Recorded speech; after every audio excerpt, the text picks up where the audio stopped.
Hello, everyone. We should be live, I think. Hello. Hello. Aw. You're such a source of positive energy. Actually, I don't know. I shouldn't use. Okay. Well, people know you make us feel better. If I say positive energy, people think I'm into woo and stuff. Energy doesn't have positive and negative. Yeah, but you are. You know what I mean. People know what I mean. Positivity. Yes, yes, yes. I give up the good Okay. vibes. Yeah, the vibes. I don't know what that means. You just there should be better vocabulary around these things so that we don't encourage woo. Anyways, give us somebody in the live chat. Give us better how to describe this better. How's everyone? Do you have our audio? How's everything? Is our audio good? Can you confirm so that we can start the news? Merry Christmas, everyone, or Happy Holidays, depending on Yes. whichever will piss off religious conservatives the most in your area. So, whichever greeting will accomplish that, that's the greeting I'm giving you today. That's good. And guess what? Yes. This is the 200th Atheist Republic news episode.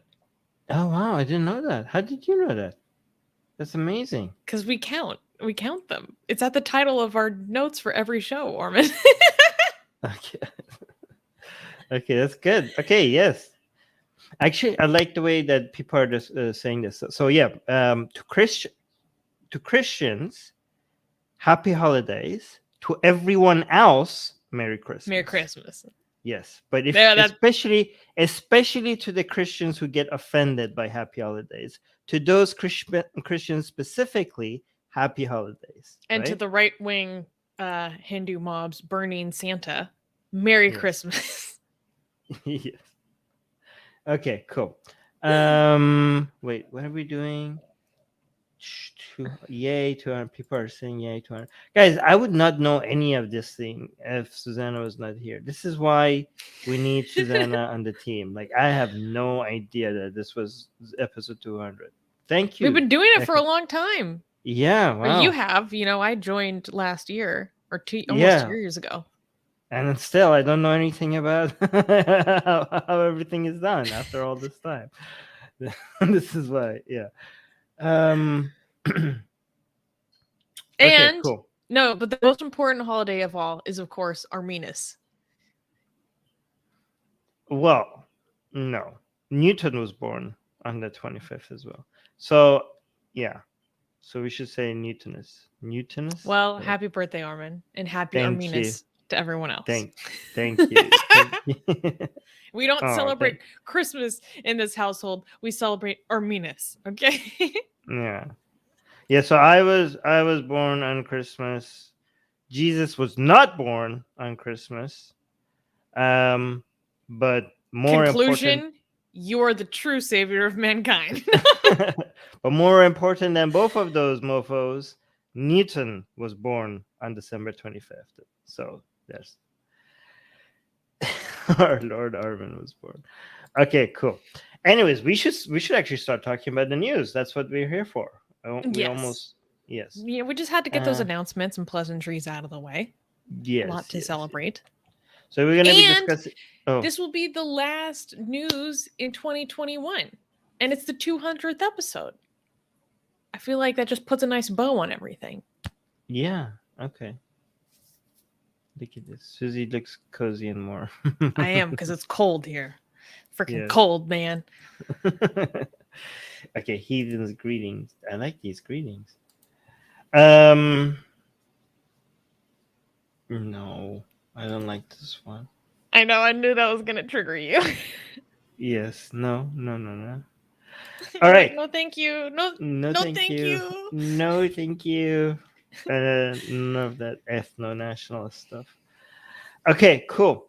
Can we clap for the first news?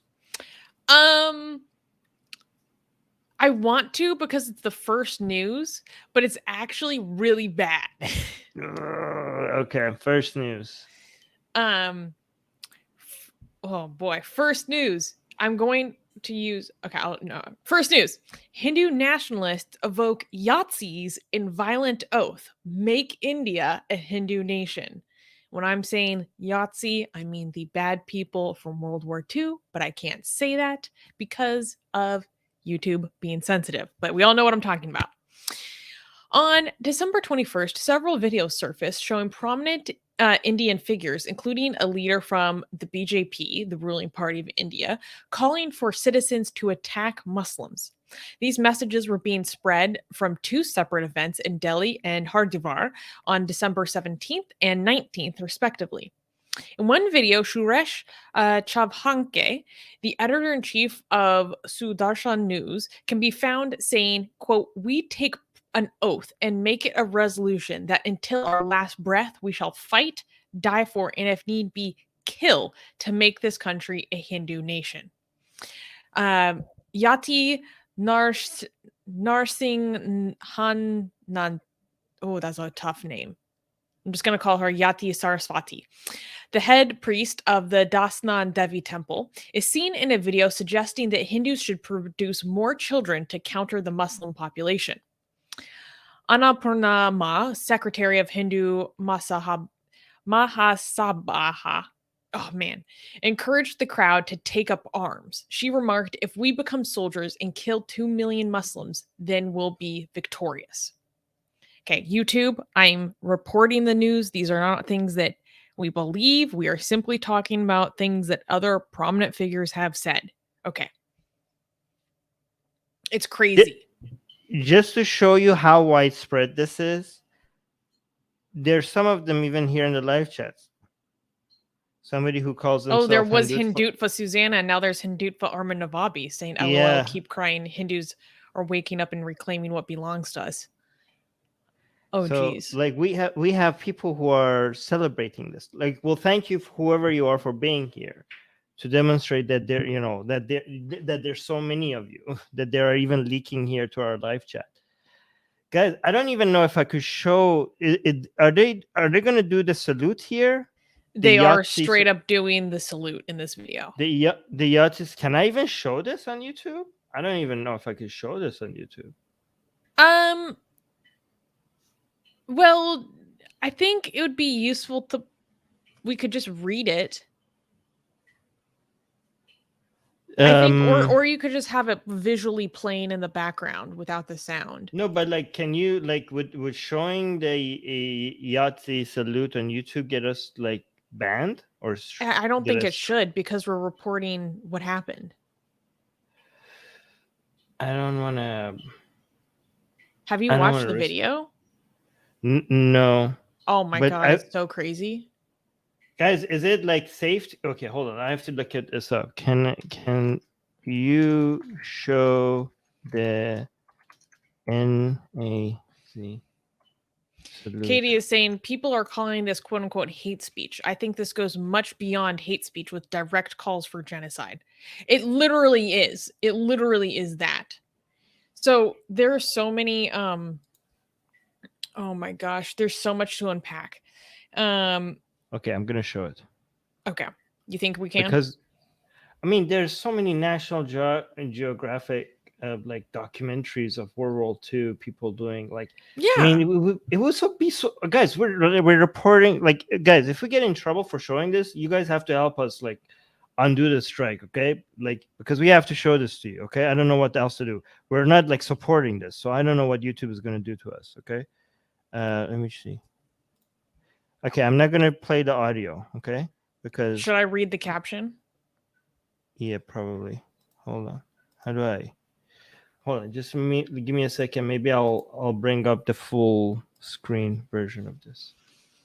Yeah, I think so this was obviously a huge story. Like, people were flooding my inbox asking that we talk about this. And I think it's really important to talk about this because this was even reported in the New York Times. Like, and unfortunately, a lot of times these kinds of incidents in India don't get international coverage like they should.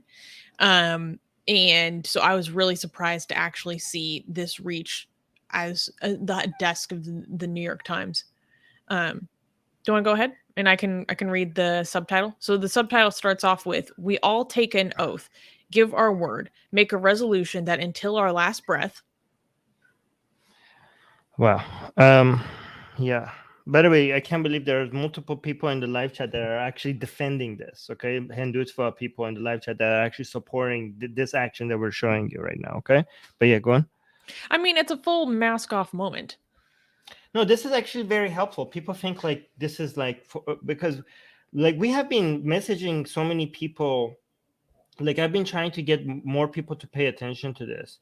I've been trying to get like left-leaning YouTubers to pay attention to this. I've been trying to get like some Wash. Yeah, like Wash. Like I'm gonna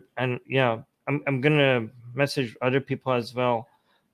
Because like, and sometimes people think we might be exaggerating. Like I'm telling everybody, like if you're worried about right-leaning uprisings, as you should be everywhere, right? Like I'm not trying to dismiss how important it is to be mindful of that in like North America and Western Europe. But like if that is your concern, and if you consider yourself somebody that a global activist, well, the biggest rise of right-leaning ethno-nationalist, movement is happening in India.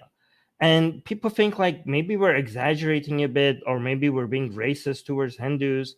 But you can't, like, when you see like these people, we need these people to expose themselves like this so that we could be like, okay, like, do you think we're exaggerating now? And it's not like this is a fringe group of people. It's like they're doing this and there's wide support for it. People are like celebrating it. People are like, yes, finally we're brave enough to show this to the world. Like, yes, please do so that we could like tell, like, so that we could use this as a warning. Like, this is the second most populated country in the world, and it's being dominated. And this is like, this ideology is not just some people in the country. This is the dominant ideology that the most powerful party that is ruling India right now is abiding by. You know what I mean? Like, Modi is comes from the school of thought. These are people who vote for him. Like, well, it's yeah, go on. Prominently, and this was very acute, like accurately pointed out by the New York Times, this has shaken a lot of people, and this has been a huge red flag to a lot of people. Modi has been completely silent on this. Right. Where is the condemnation? Man, this is his base. Okay, so a lot of people might think like, oh, this is similar to Trump and right-leaning people in the U.S., like right-leaning people in the U.S. voting for Trump, right? But this is like 10 times worse, right? Like these people are genuinely asking for mass genocide, right? And Modi has even a history of being involved in, again, I'm not going to say these things because on YouTube right now. But anyways, let's get actually to the story. I'm just going to read the full quote of what they say, and then we can just play the footage in the background. So the full quote is, we take an oath. Okay, YouTube, this is me reporting other people, what they say, okay? We take an oath and make the resolution that till our last breath, we shall fight, die for, and if need be, kill to make this country a Hindu Rashtra. Loose translation, a Hindu nation. So the guy giving this speech even tweeted out this video of this himself, proudly so, saying the lions and lionesses of Hindu Yuva Vahini taking an oath for Hindu Rashtra. He blasted that to like 500,000 followers. So he's like completely, they're not hiding this at all. He's like, he tweeted out like, look what I did, like proud. But let's just show the footage in the background. And I can pull up some other quotes from the other hate speeches that happened within like 2 or 3 days. Wait, do you want me to play the audio as well? No, I don't think so. I mean, it's not in English. I think like it will give some let me know if you have the audio. Do you have the audio? Because I think it would give some. Okay. We are going to read the comments in the live chat about this. Look at this. The video got like 1,200,000 views. This is going viral.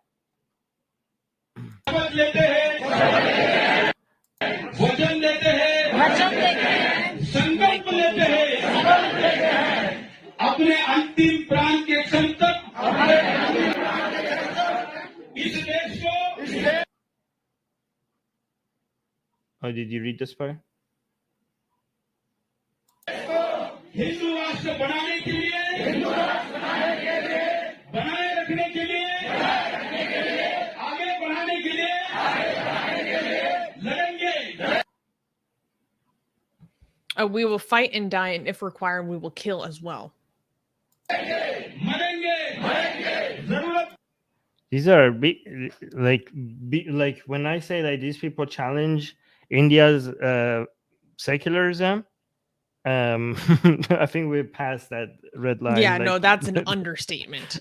Yeah, like this is not like challenging India's secularism. This is like I'm just directly asking for a theocracy.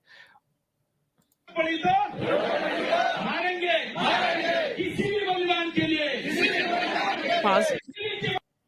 We will not hesitate a bit to make any sacrifice at any cost.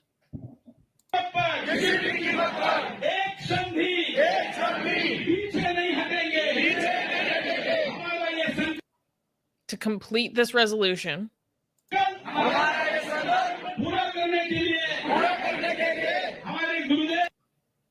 our Guru Dev, our teacher, our goddess, Mother India, our ancestors give us power.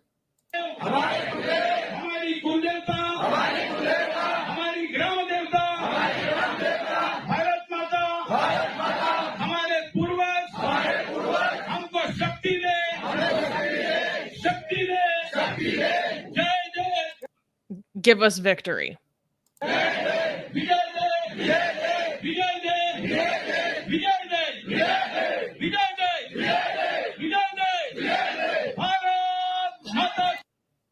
And then hail okay. Mother India.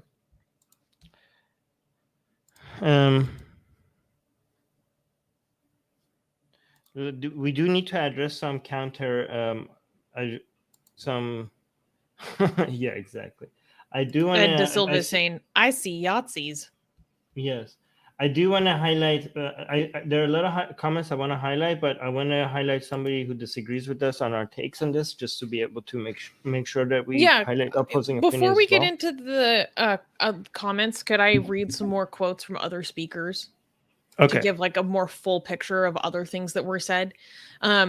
So another speech by this Yati Saraswati said, economic boycott against Muslims will not work. No community can survive without picking up weapons. And swords won't work. They look good only on stages. You need to update your weapons. More and more offsprings and better weapons. Only they can protect you. And she went on to talk about how even if she has no weapons, like she's a tiger and she'll use her claws to like kill people. There was another one saying, we are ready to, YouTube again, this is not what we are saying. We are reporting what other people are saying.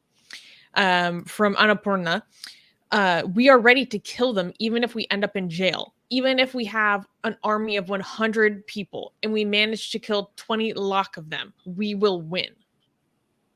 So basically saying, even if we only have like so many people who are ready, like only 100 people that are willing to get this militant, if they can take out this many people each, we can be quite effective.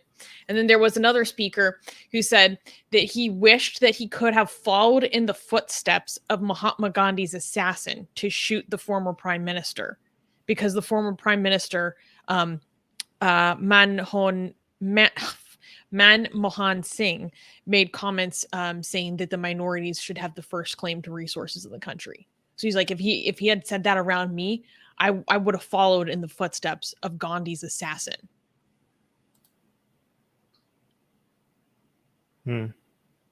Unbelievable. All right, so I do want to address there's so many comments that there's already 14 comments that we need to highlight. Okay. Yeah, let's go for it. Okay, so here's the first one. I want to start with the opposition. Hindutva Susanna. Oh, what happened to Susanna? Okay, so I'm not going to highlight this one first because I need Susanna back here to be. Oh, there we go. You're back? Yeah, sorry. All right, let's address this one first. Hindu Susanna. Hindu-Nationalists Susanna is saying there are some fringe groups without power. There are many elected Muslim members of parliament given direct genocide threat. Look at Asa Rundin Owasi. Okay, so this is a Hindu Susanna. Honestly. This is a classic case of whataboutism. Okay, I don't know if you guys have any other tools in your basket of ways to get back at people when it comes to seeing all these far right ethno-nationalists with all the like there's like this the widespread calls for violence, abuse, and genocide by all these Hindu mob like that you're seeing in India. Is your response to it is going to be constantly going to be, but Muslims also, like, is that going to be your standard response always? Is that all you got? Because with that excuse, all sorts of horrible things could be justified because somebody else somewhere did something similar. Like this is a very dangerous, this is very lame, very stupid, very childish, very fallacious and immature way of reasoning. Like, how pathetic do you It's have to because be you have to no legitimate defense of what they're saying. So you're trying to push it onto other people, which, by the way, we would also condemn. And you're saying these are some fringe groups without powers. These are chief ministers. There are leaders in the BJP at these meetings, let alone the fact that the ruling party doesn't condemn this. This isn't fringe. What are you talking about? This is widespread in India right now. I don't know what you guys asleep? Like, what are you talking about? What the hell are you talking about? Where are you? You're just making excuses for the most powerful party in the one of the most powerful parties in the world being responsible for some of the most evil rhetoric out there, responsible for making the lives of a high number of people on this planet more miserable, destroying everything about what makes India great, namely its democracy, its secularism, its freedom of expression, and affecting 1 billion people on this planet. Like, I don't understand how you could dismiss all of this negativity, with just like, oh, but Muslims also. Like, you're talking to a group, to us. We highlight every goddamn religion on this channel. Even if there was a channel that only focused on problems with Hinduism, it was that they would be justified because that's what they want to focus on. But you're talking to us. We, every time like something major happens that is Islam is responsible for, we highlight that. Like, how ridiculously stupid do you have to be for you to come to us and be like, Islam also? Well, congratulate. Is that your standard? Like, you basically pick the lowest standard on the goddamn planet, and you think like, as long as you're above that, as long as you're above shit, you're good. Like, that's how low of a standard you have. Unbelievable. Pathetic. Let me just quickly. Do you want me to read this? Okay. Yeah. I'm also finding new comments because So Mubarak is saying, note all the major leaders are either Brahmins or Baniyas, both upper castes.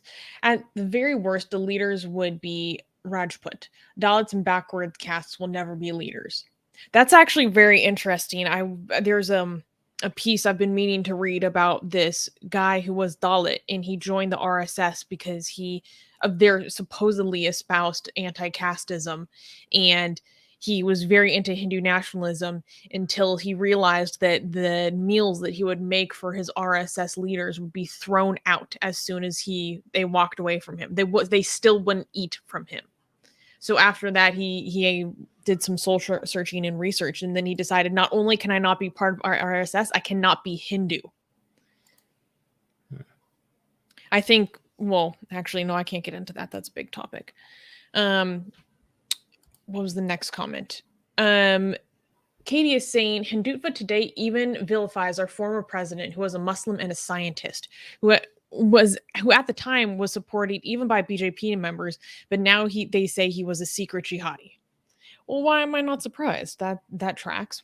Everybody who disagrees with the takeover of India by this Hindutva ideology is a secret jihadi. Every single person, okay?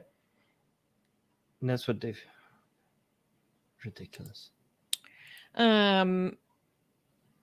Yeah, Dia is saying they're so dramatic. 79.8% of the population crime persecution. Actually, it's interesting you should bring that up. One of the people at the party actually, at one of these hate speeches, literally did say, we are 80% of the population, but we are still losing because they, meaning Muslims, breed faster. So I think it was a woman who was saying that. So she was arguing that Hindus need to have more children because they somehow think that even with an 80% majority, Muslims are going to overtake them somehow, which I feel like that would have to take we're gonna you know way what? longer. We're gonna help out the Muslims by making sure that at some point atheism grows in India so fast that Hindus start worrying about atheism growing more than Islam, so that they stop targeting Muslims. All right, so there you go. Because then they'll be targeting the atheists with this shit. I don't want them to target anyone. Yeah, okay. Never mind. Plan foiled again. Rudresh is saying people are ready to do whataboutism quickly before condemning this. I know Islamists in India like Owasin also called for violence, but this is also dangerous. Yes, like we don't like incitement to violence no matter who it comes from. So trying to like do a gotcha with us being like, oh, this Muslim was inciting violence. We're like, yeah, that's bullshit too. But you don't have an actual defense. You're just deflecting. Atheist on YouTube is saying videos like this justify the creation of Pakistan as a separate state for Muslims. Pakistan is not totally Muslim. Islam was used as a tool for independence. I disagree. No. I think I disagree as well. The creation of Pakistan was a project to benefit upper caste and elite Muslims at the cost of lower caste Muslims.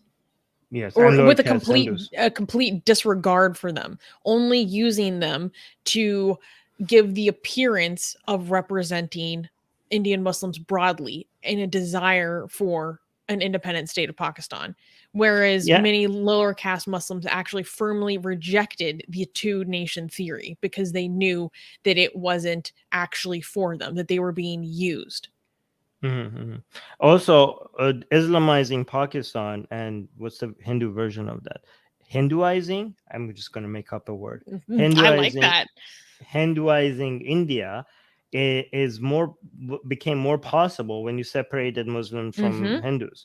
I think it would be more possible for you to promote secularism if more Muslims and Hindus, like on a more even number, like more closer to 50% had to live with each other, then the project of secularizing that united land would have much higher motivation probably at that point, right?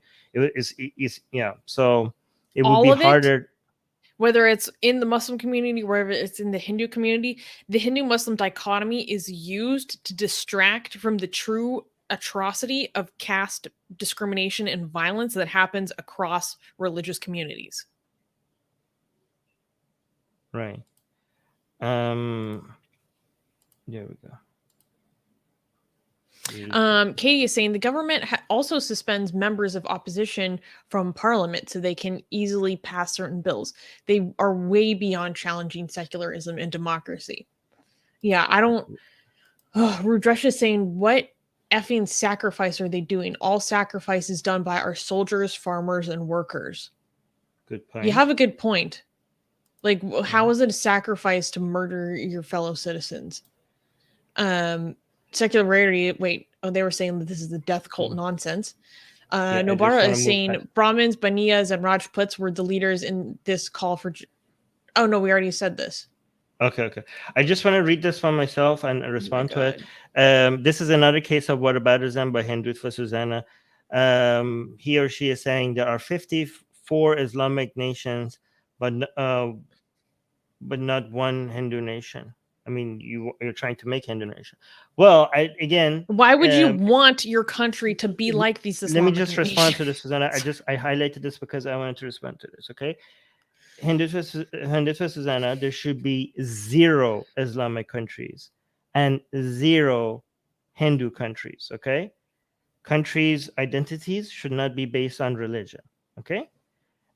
Countries' identities should be based on serving all of its citizens, regardless of their religion. Okay. And Civic it doesn't really nationalism. matter. It doesn't really matter how many other theocratic or religiously based countries there are.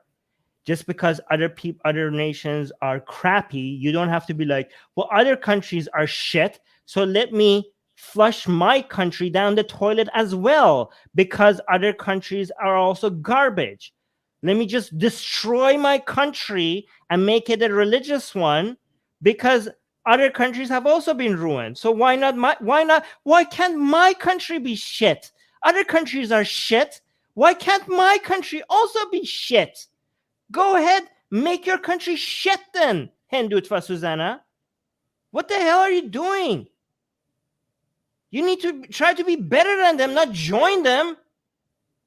Idiot. I'm like, man, why you gotta drag my name into this? Yeah, Katie is saying there are also people saying at the event that if they don't have weapons, their paws are enough to kill. Yep, that's true. Katie is also saying, OYC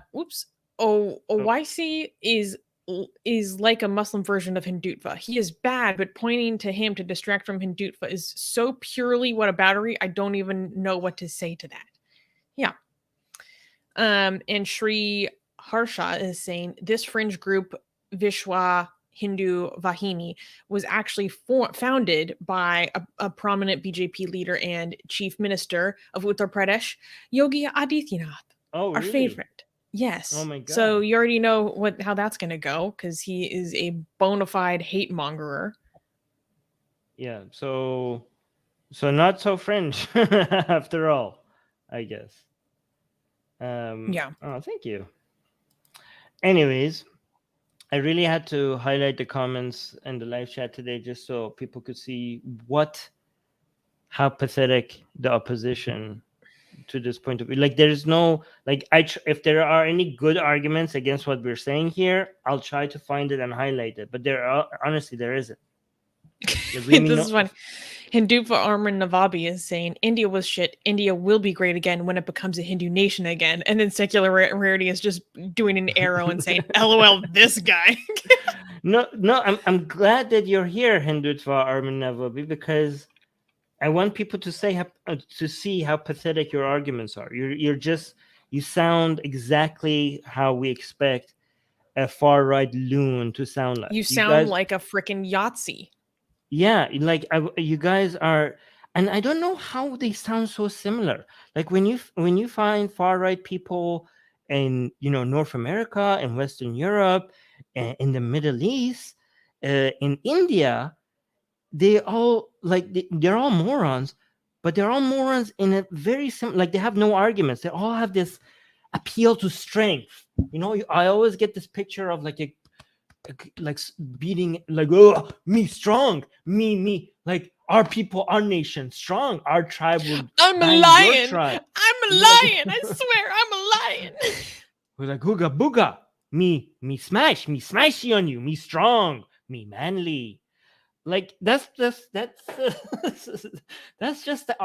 argument. Like there's no logical reasoning. Is it just like we strong? That's all they have.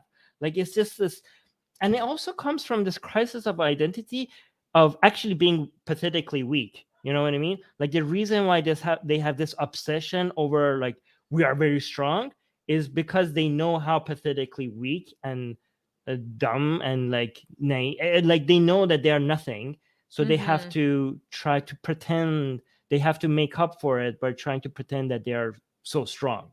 You know what I mean? What's so interesting about like insane far right types is that they are simultaneously supposed to have a glorious past from which they draw upon permanent strength, but at the same time, they are the most persecuted by minority groups. Right? You see this across far right ideologies, across cultures.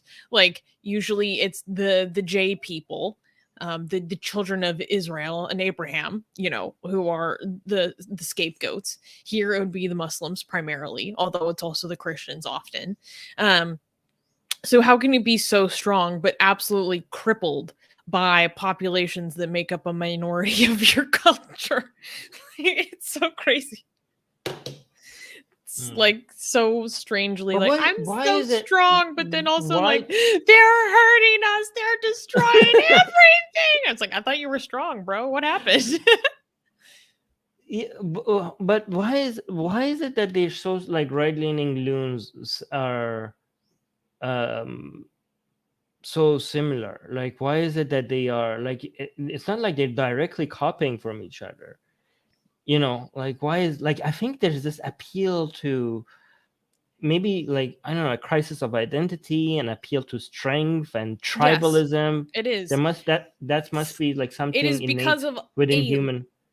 in the substituting for genuine accomplishment, they draw upon a collectivized nostalgic past for identity, because they don't actually have things to bring forward as great accomplishments themselves. So they collectivize their personal identity to be part of something greater because they have nothing. They probably had stuff happen to them throughout their life that caused a bent towards fear, because like people who have, there's a word for it that I can't remember, but more inclined towards fear, or they're more inclined to be attracted to authoritarianism, and also just a lack of genuine accomplishment in their own lives. Because when you've actually achieved something through your own success, you don't really feel the need to call upon these like collectivized identities, because you're like, that's actually doesn't speak for me. I speak for me. Mubarak is saying, you didn't read my full comment. They were primarily asking Dalits, tribals, and other backward castes to drop books and pick up weapons. Upper castes will fly to the west.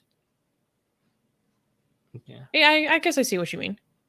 Okay, I can't tell if this is a troll. Like the fact that I can't tell if this is a troll or real. Aquamarine is saying, leftists crying that Modi has become dictator, but we Hindutva want him to become dictator and make India Hindu Rashtra, but he is not doing that. Yeah, I can't tell anymore. I can't tell anymore. Dude. Like, but the fact the fact that we can't tell if it's a troll or not shows how how far we've gone.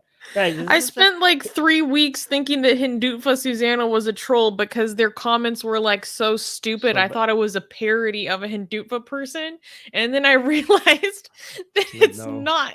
Like, it's real. It actually made me upset that it wasn't parody, because it was so like mind-numbingly stupid. It's crazy. Okay, can you guys in the live chat, can you help us figure out if this person is a troll or is this real?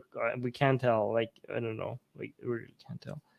Hold on, let me remove this. Also, this is very interesting. Last comment, I think. I was reading about Gandhi's assassin, Godse, and it seems he literally felt like, just for reference, for people who don't know, Gandhi's assassins was from the RSS, which is basically the same school of thought that these Hindutva people come from. But yeah, go on. Well, and also Modi used to be part of the RSS. Yes. I was reading about Gandhi's assassin, Godse, and it seems he literally felt emasculated by the then liberal policies, which made him join the RSS and assassinate Gandhi, which speaks exactly to my point. People who have emotional vulnerabilities and personal failings are the ones who are drawn towards this, because they need to substitute having an actual sense of self and accomplishment, particularly men who proving their adequacy in a society is extremely important. Yeah. All right, let's move on. But yeah, so this is This is worrying, but also thank you for making it easier for us to warn the rest of the planet about how bad things are in India. Like this is makes our job easier. So Yeah, like thank you for that. literally giving the Sieg Heil salute. Like it doesn't get easier than that. Yeah, so thank you for that. Like this whole idea, like when we like look how far we have come. By the way, like when we started all of this, Susanna, like when we were like saying like a year ago, like look how far we've come in 1 year. When we were talking, people like guys, this India, Hinduism, Hindutva, this is like a worrying thing. Like they have like blasphemy laws, and they're going after Muslims, and people are like, nah, Hinduism is peaceful. It's no, it's the Abrahamic religion they should be worried about. And we were like, guys, you might want to have a second look at this. And now, a year from now, a lot of people are like, the rest of the world has like starting to wake up to the idea, like, oh, god damn it, there's like this is kind of scary stuff. Oh yeah, happening. it was People a like, full mask off moment. yeah. All right. Okay, can we clap for the next news? Yes. Okay, great. Next news. Satanic Christmas display predictably sparks Christian outrage. So this was just like fun little news that I like. It's probably something good if it ends with Christian outrage. But yes. Just something after a heavy news like this, I thought that this would warm our heart. On December 20th, the Illinois State Capitol Rotunda featured a holiday art display from the Satanic Temple. The temple, a non-theistic religious group that promotes reproductive the temple is a non-theistic religious group that promotes reproductive rights and the separation of church and state.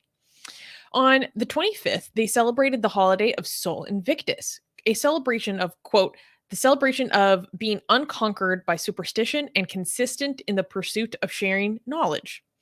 This year's celebration featured the quote-unquote satanic deity Baphomet, depicted as a swaddled baby, similar to the Jesus in a nativity scene. The Christian community in the area was outraged hearing about the theme. Catholic Bishop Thomas John Paprocki of the Diocese of Springfield stated to the State Journal, satanic displays, quote, should have no place in this capital. The Satanic Temple attempted to invite Bishop Paprocki to the unveiling of their display. However, the bishop refused. Lucian Graves, the co-founder of the Satanic Temple, in response to Paprocki's refusal to attend, stated, "Our real message is to re-establish pluralism. It doesn't mean that people with opposing viewpoints should have to be in conflict." Where's the picture? Why don't we have a picture here in this article? Oh wait, I can find a picture. Give me a second. I know, but why is not in the article? Okay, well, I don't know. I mean, we're talking about something so visual, and yet we don't have it embedded in the article. That seems like a major missed opportunity.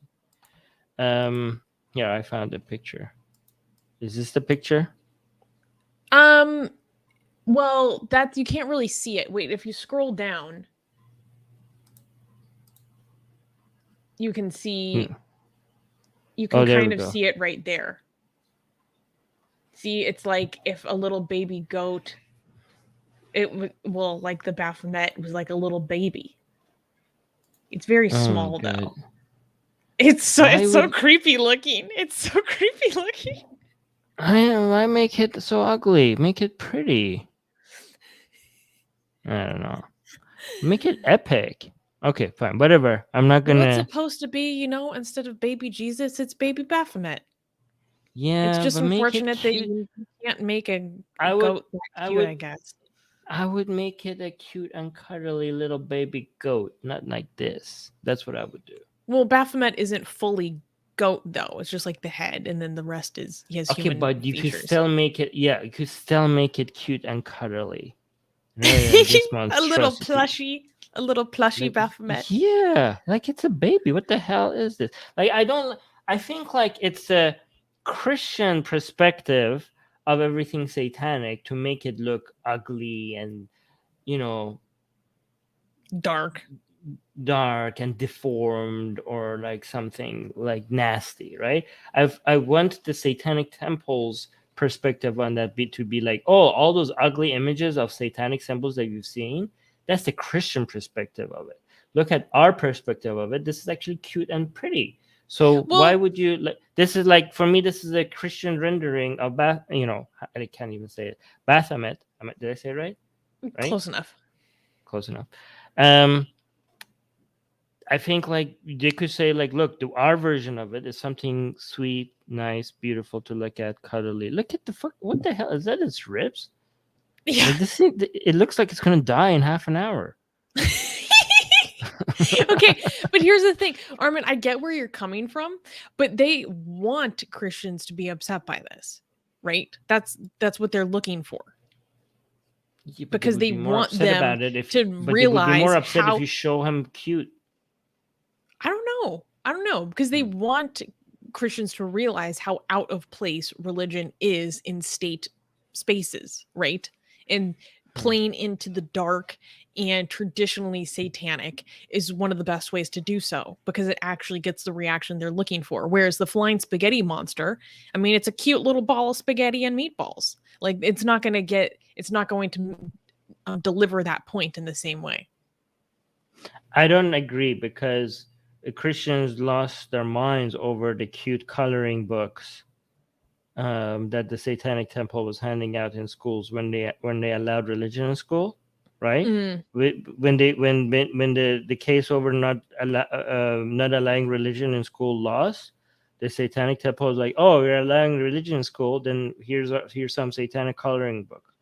And it was, and Satan and everything, and over there was really cute. Everything was cute and cuddly, and the Christians lost their minds over that, especially because it was cute and cuddly, because they were like, this is it's more likely to get our children brainwashed. Like, they think like, okay, so like Christians are going to look at this, they're like, when they're like, the Teletubbies is satanic.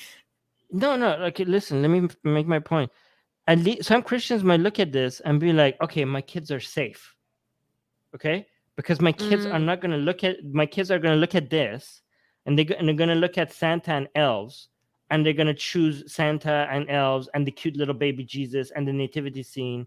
That's what they're going to choose. My kids are not going to choose this monstrosity, obviously, right?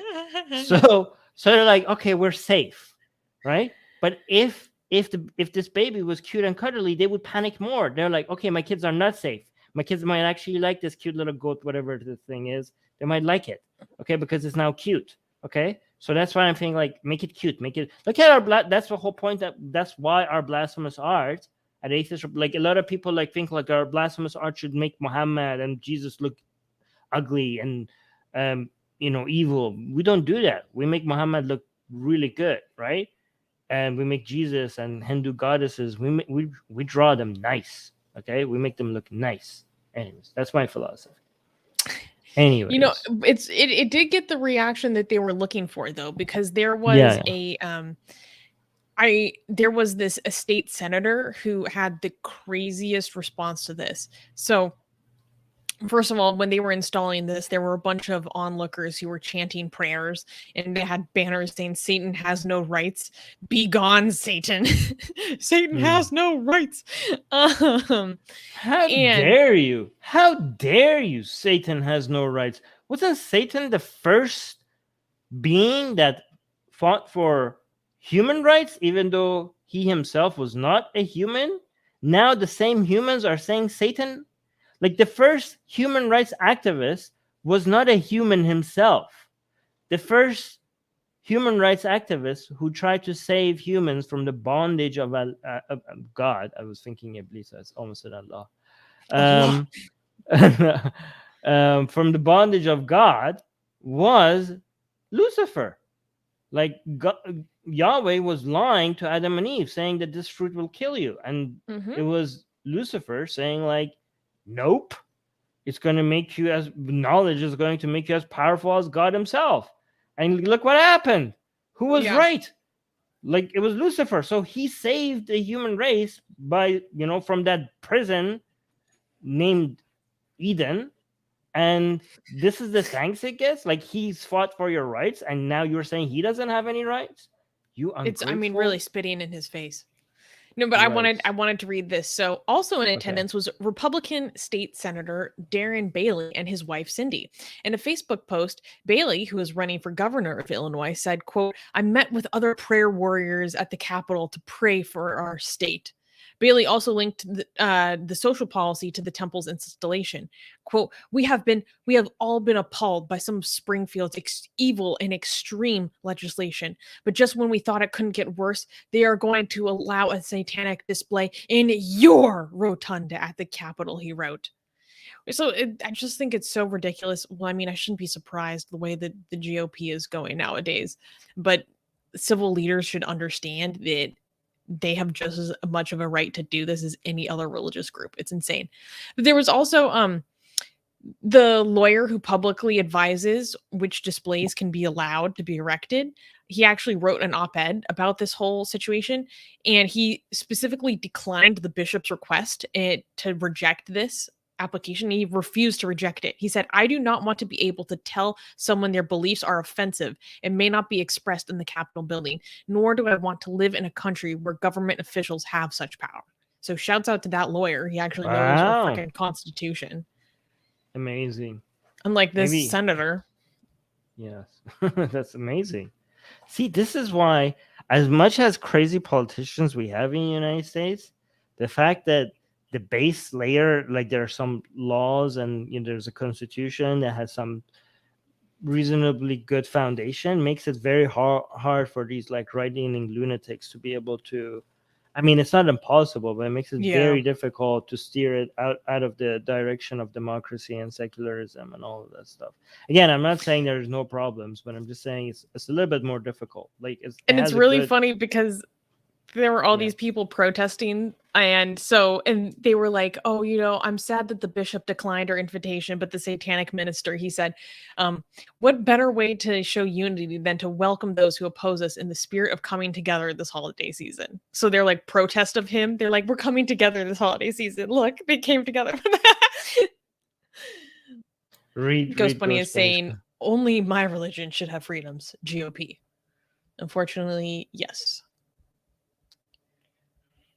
I don't know how anyone can be a Republican. I ain't gonna lie. Yeah. I mean, people join the BJP, so there's that. Do you want to highlight anything else while I get the next news? Let's see. People are just Satan rights matter from secular rarity, given the devil horns. I think to end this news, we should say, "Hail Satan." Hail Satan, exactly. I love how some people take us seriously when we say that. People are like, "I thought you guys don't believe in Satan."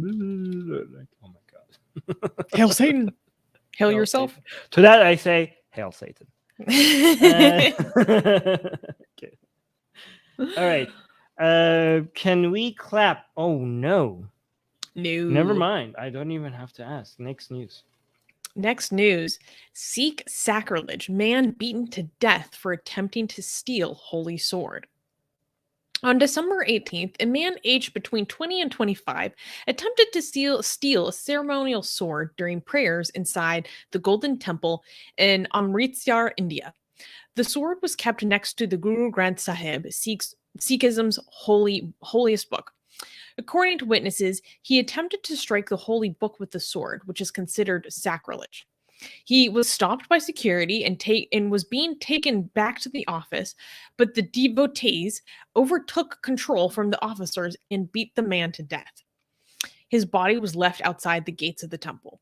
The identity of the murder victim remains unknown. Such attempts of sacrilege happen often at that temple and get swept on the rug without capturing the perpetrators, or this is what a lot of people say.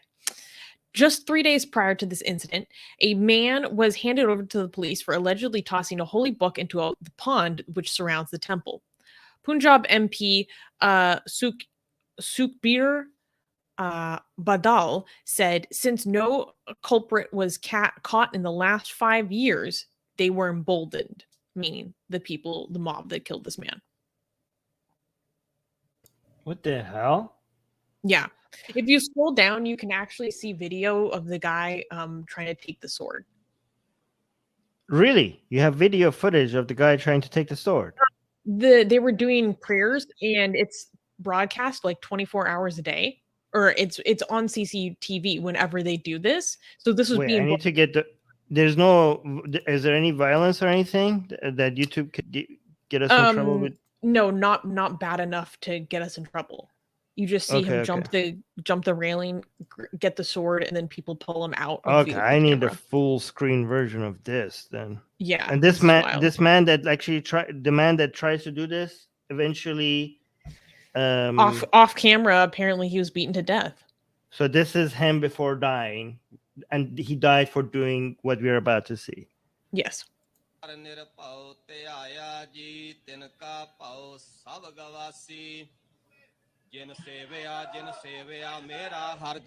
What just happened? So off camera, he grabbed a sword. People say that he put the sword through the Guru Granth Sahib, which, for those who don't know, is, I believe, the holiest text in Sikhism. But it's more than just a text or a holy scripture. He's a guru himself. It's believed to be the living guru. So it's living guru. It's like he was trying to actually put a sword through their leader. So for people to understand, it's like Christianity. This is like, oh, the Gospels are inspired by God, and the Muslims are like, no, the Quran is the direct, verbatim word of God, and the Sikhs are like, oh, and the Hindus are like, the Vedas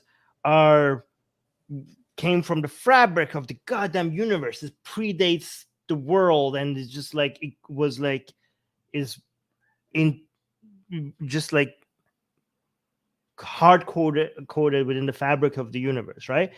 But the Sikhs say our book is a living thing, like it's a person, it's a guru. Okay, it's like it's alive. Okay, so everyone has their own weird version of why their books are sacred. But so I didn't see what happened though.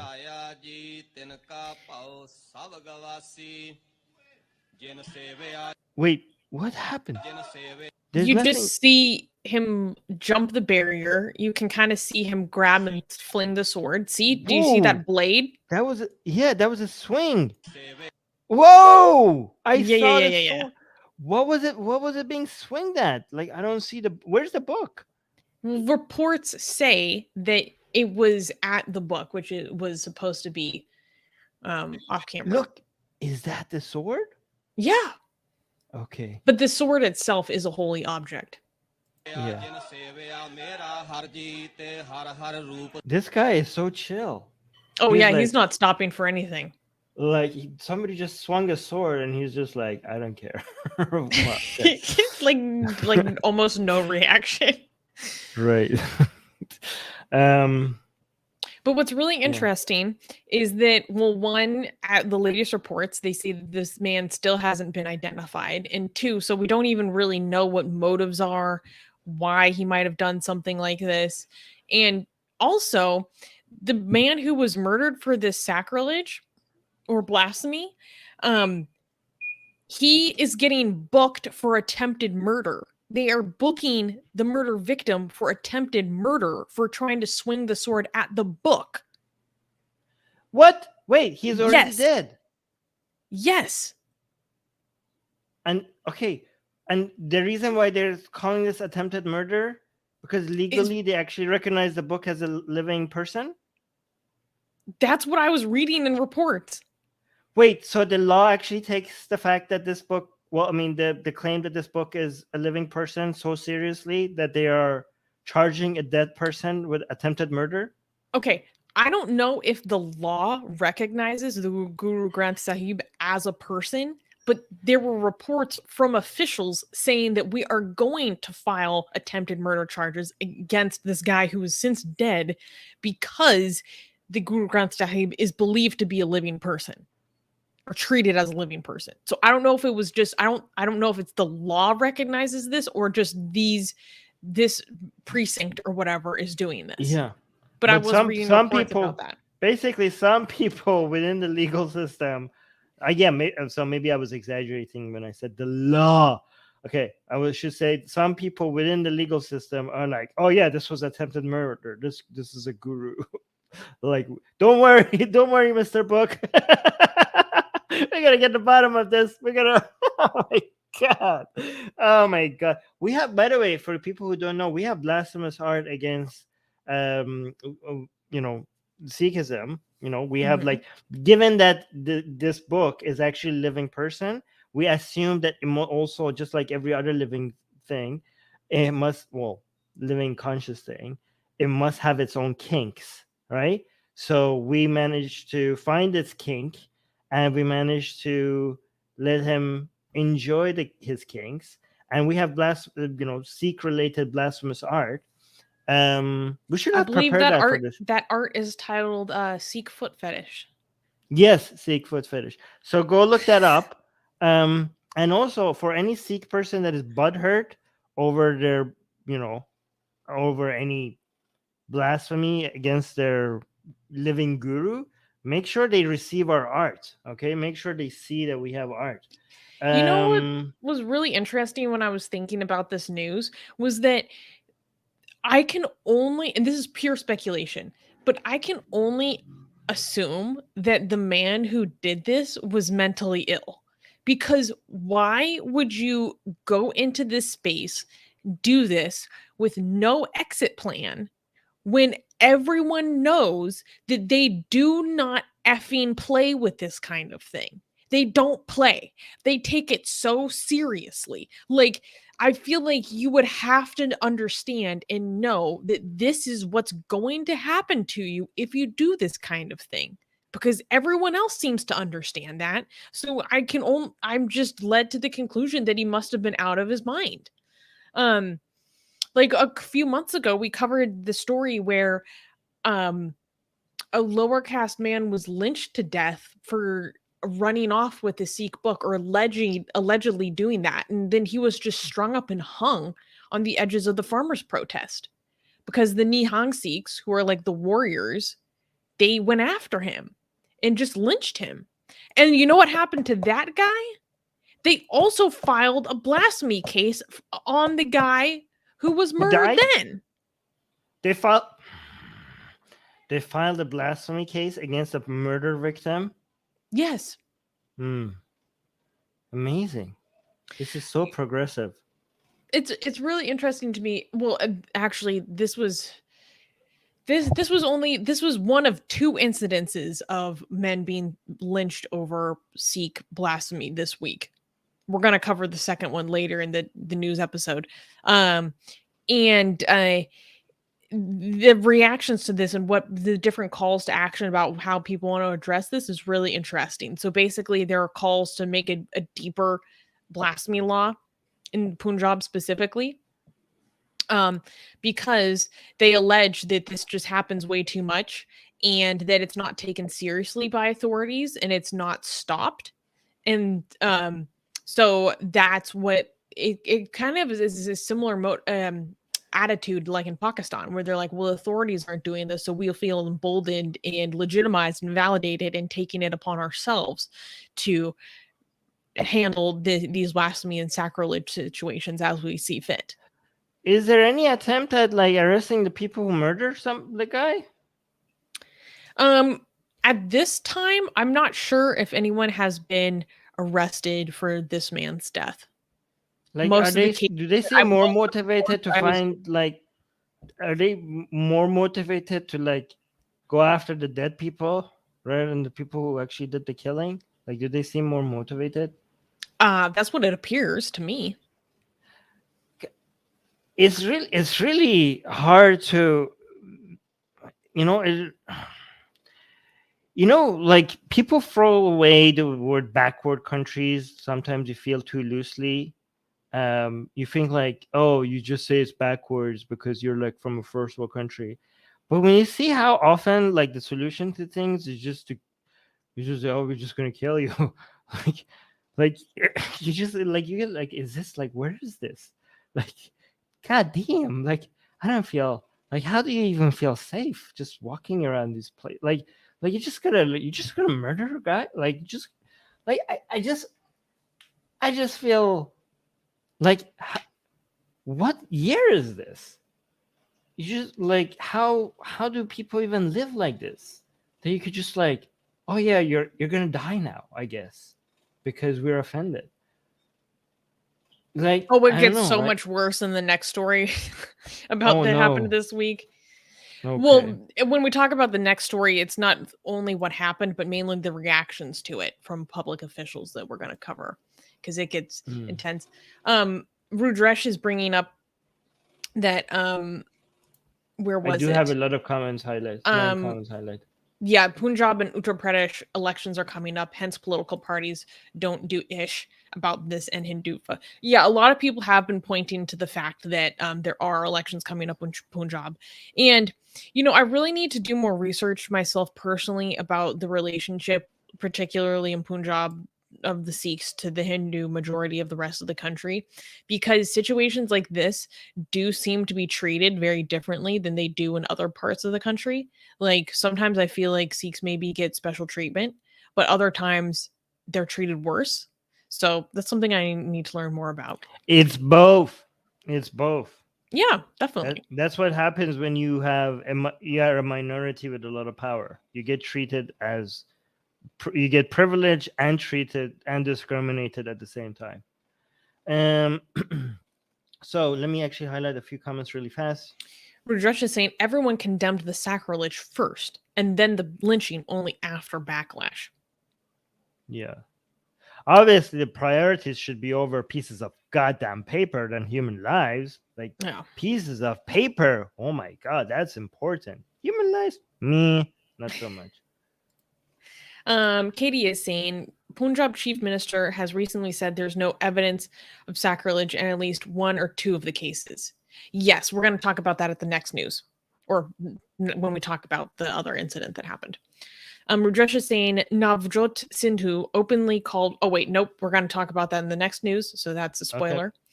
Okay. Katie is saying I think it was the other case where he said that there was no sacrilege. I don't. Yep. Okay. Again, next story. Oh, sorry. And Rajesh is saying UK Labour MP called it Hindu terror without knowing any of the details. Never apologized for her bigotry. Well, that would be interesting to look into, because we actually don't know anything about, like, so far reportedly we don't know anything about who this guy was, besides he was like in his early 20s and wearing a yellow like headscarf. Yeah, like, okay, if it looks Indian, then it must be Hindu. This is what so many foreigners think. Oh God damn! Like, hey, it looks Indian to me. How could it not be Hindu? Okay, good. All right. I mean, I don't know if this is true, but I can see how it's possible. Yeah, I can tell. Katie is saying they believe the book to be the final eternal guru, and can never be changed to any extent. Yeah, which makes it like less of a person. I can almost promise you that over time it has changed, because all religious texts have changed.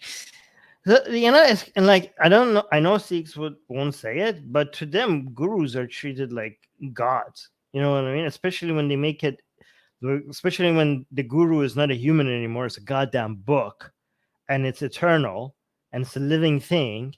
I mean, just say it's a god. Like, just say it. Just say this is our god. Okay. It's kind of, it's kind of exactly how Jewish people treated their god and carried it around, and it's kind of like animism, totemism. It's totemism. Yeah, it's very similar. Ooh. D is saying I saw so many people defend this killing. What? How? Like, they already have punishments for this in Punjab, like, for the situation. Like, let the police handle it. But they don't think the police are going to handle it, so they just kill the guy. It's wild. And Katie is saying mob lynching is way too common in South Asia. Unfortunately, yes. Okay. I have to address this. I'm going to read this and address it at the same time, okay?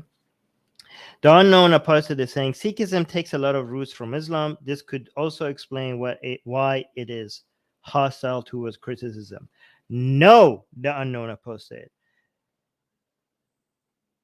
It is true that Sikhism takes a lot of roots from Islam, but that's not what you need for you to be sensitive about criticism.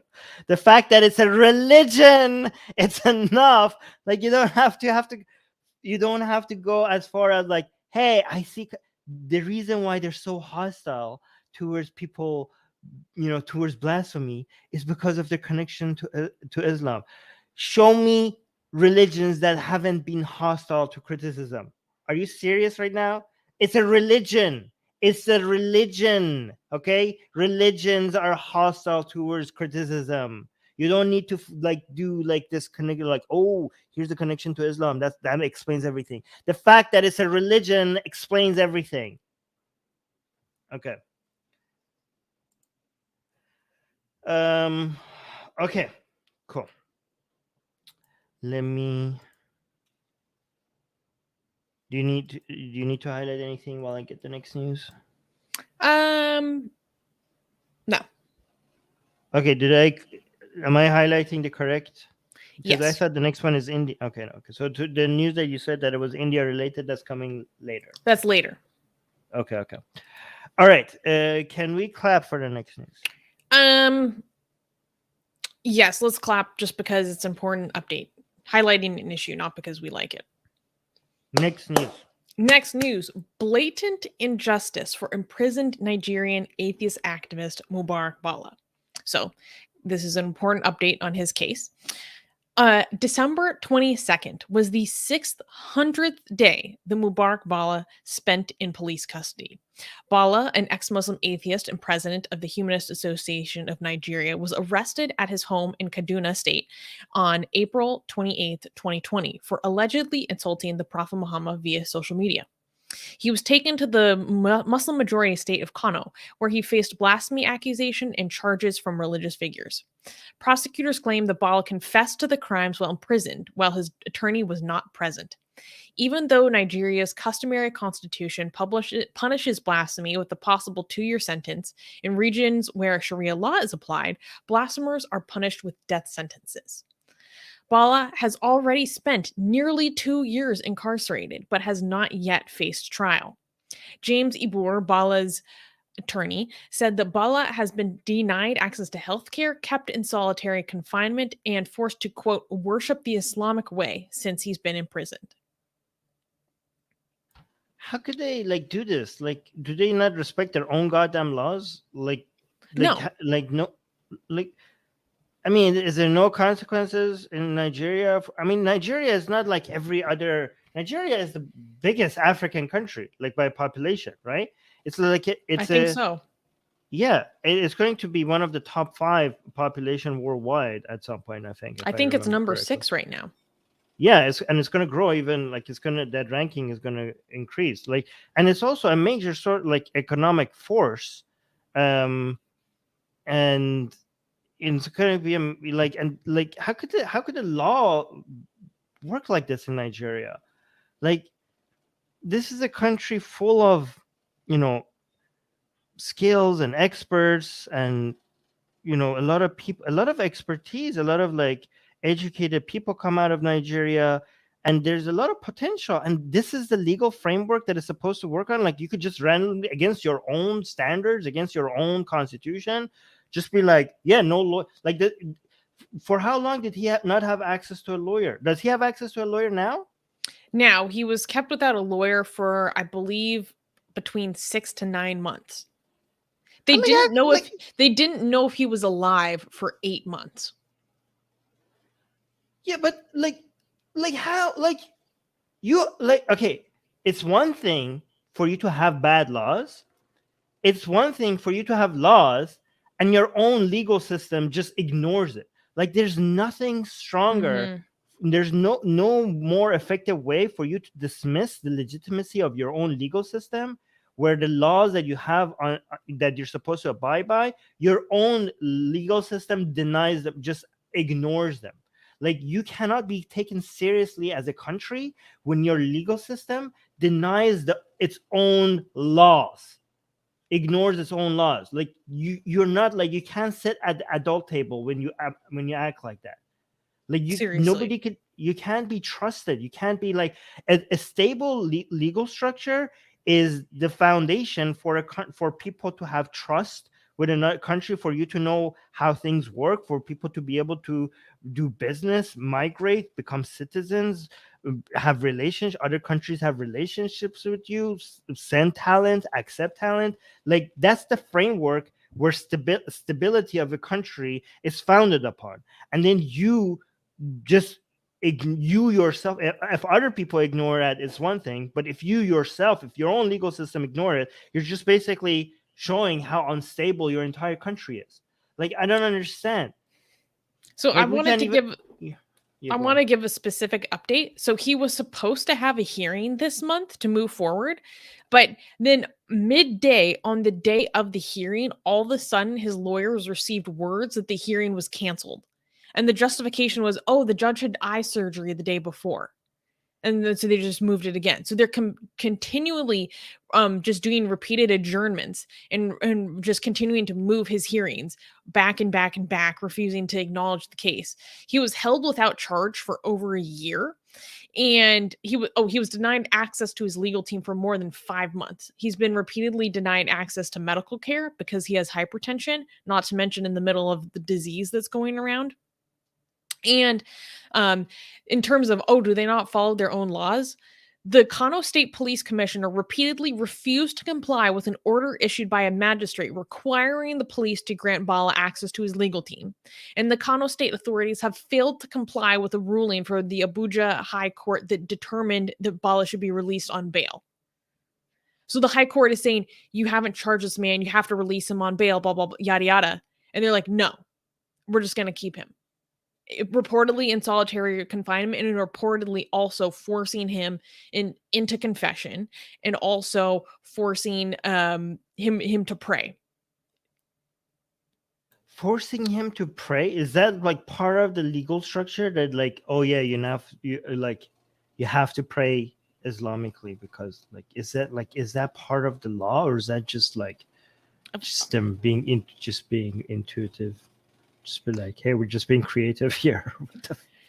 And it's really difficult because there's here's a quote from the article that we wrote. The treatment of pre-convicts is not necessarily specific to Bala, as just 28% of prison inmates have been tried and convicted of a crime, according to the Nigerian Correctional Service. 28% are tried and convicted. What? So there's obviously a lot of issues like that. There are many aspects about this that is certainly motivated by the fact that he is an atheist, that he is an ex-Muslim specifically. And this can be well evidenced by the fact that I personally have seen Nigerian police officials talking about how they will take it upon themselves to kill him because he insults the prophet, right? But even beyond the specific motivations against him, there is this issue of such a low conviction rate of people actually reaching trial. Shuvo was saying the idea of a free-thinking atheist / non-religious person being granted human dignity is something that a lot of countries are unwilling to accept. That's unfortunately very true. Okay, Susanna, I'm going to highlight something and I'm going to respond to it. You have to let me respond to it, because sometimes you don't let me ages, okay? So Rebecca is saying the US is in deep shit because after I said that if you don't have a good if you ignore your own laws, you can't be taken seriously. Rebecca responds by saying, then the US is in deep shit because it ignores its own laws routinely. Rebecca, that you're so full of crap right now here, because first of all, whataboutism again, okay? Every time, how self-obsessed so many Americans are, or so many Westerners are, when they can't just last for 5 goddamn minutes without us like showing how ridiculous the laws of another countries are, without them having to bring it back to the US. They're saying the United States is also horrible. That one, so congratulations of doing one of the most ridiculous cases of whataboutism. Secondly, as bad as common as it is for you to find examples in the U.S. legal systems of cases that went bad, or people that were unjustly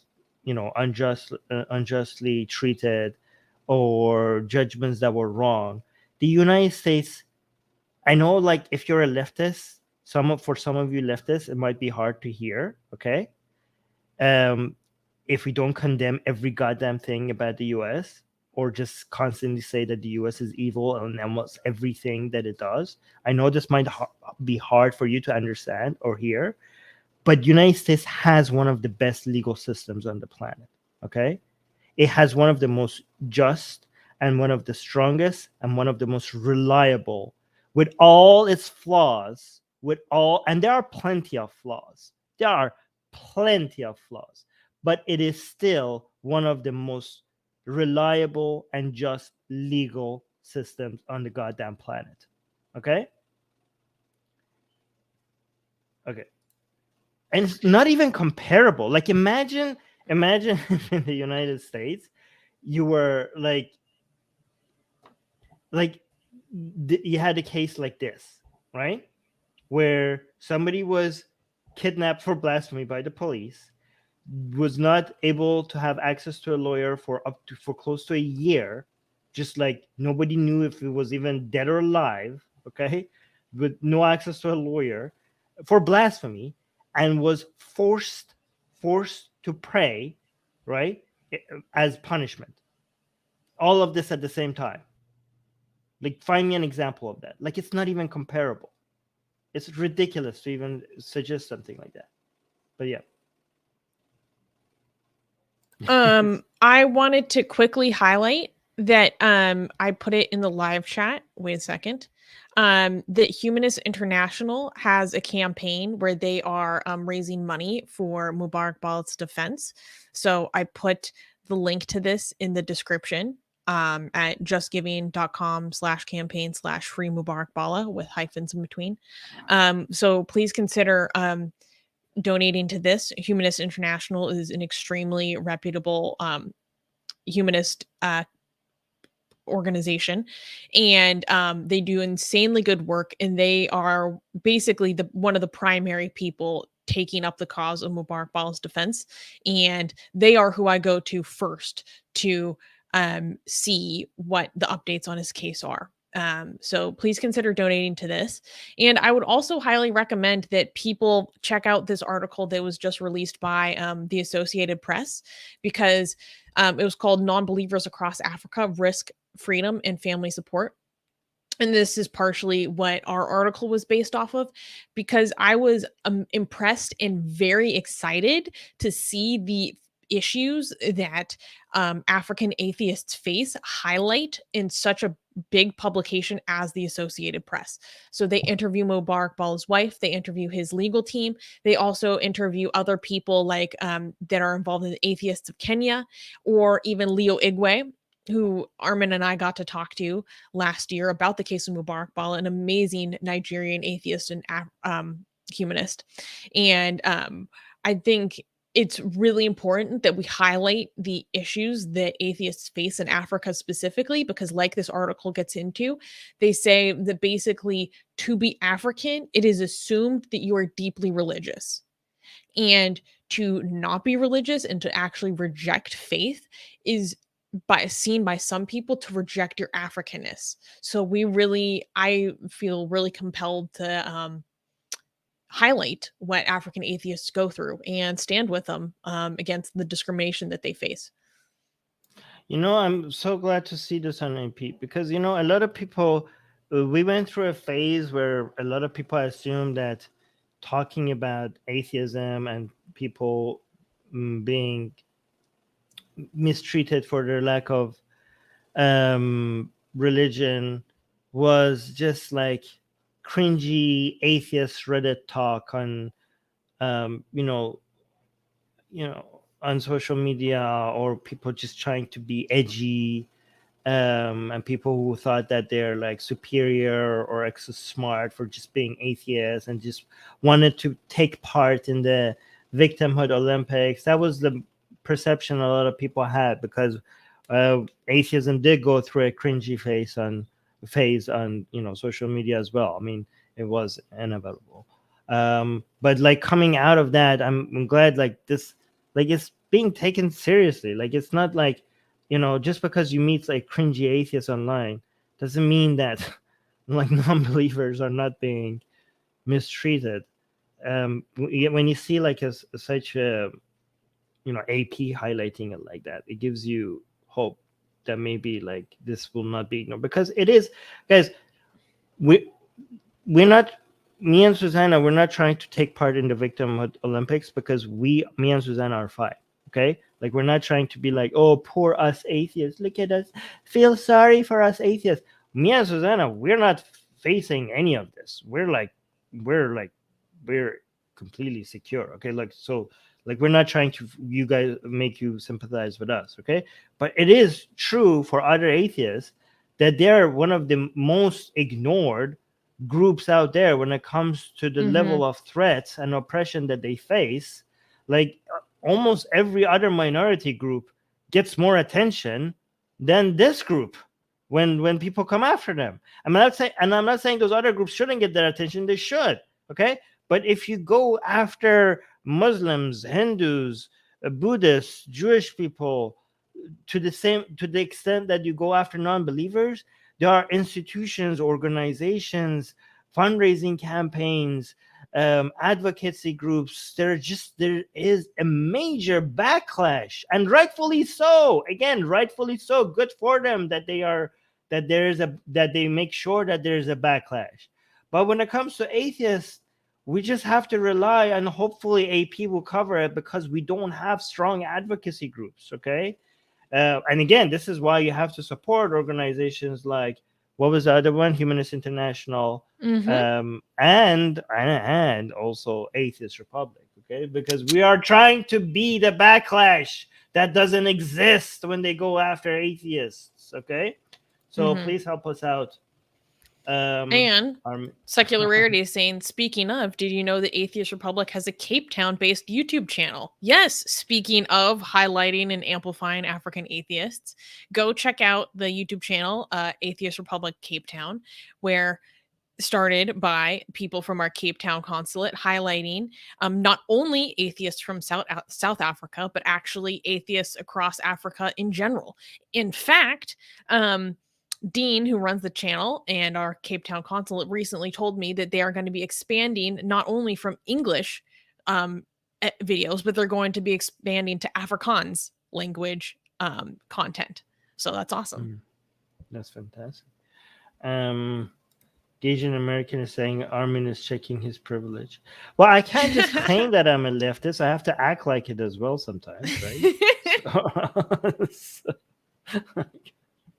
No, it's really true though. I think it is important to highlight that like we're fine and that this isn't something that we claim for ourselves, but because we are fine, we take that opportunity to highlight what other people are going through. Wait, the YouTube channel they had Leo Igwe, yeah.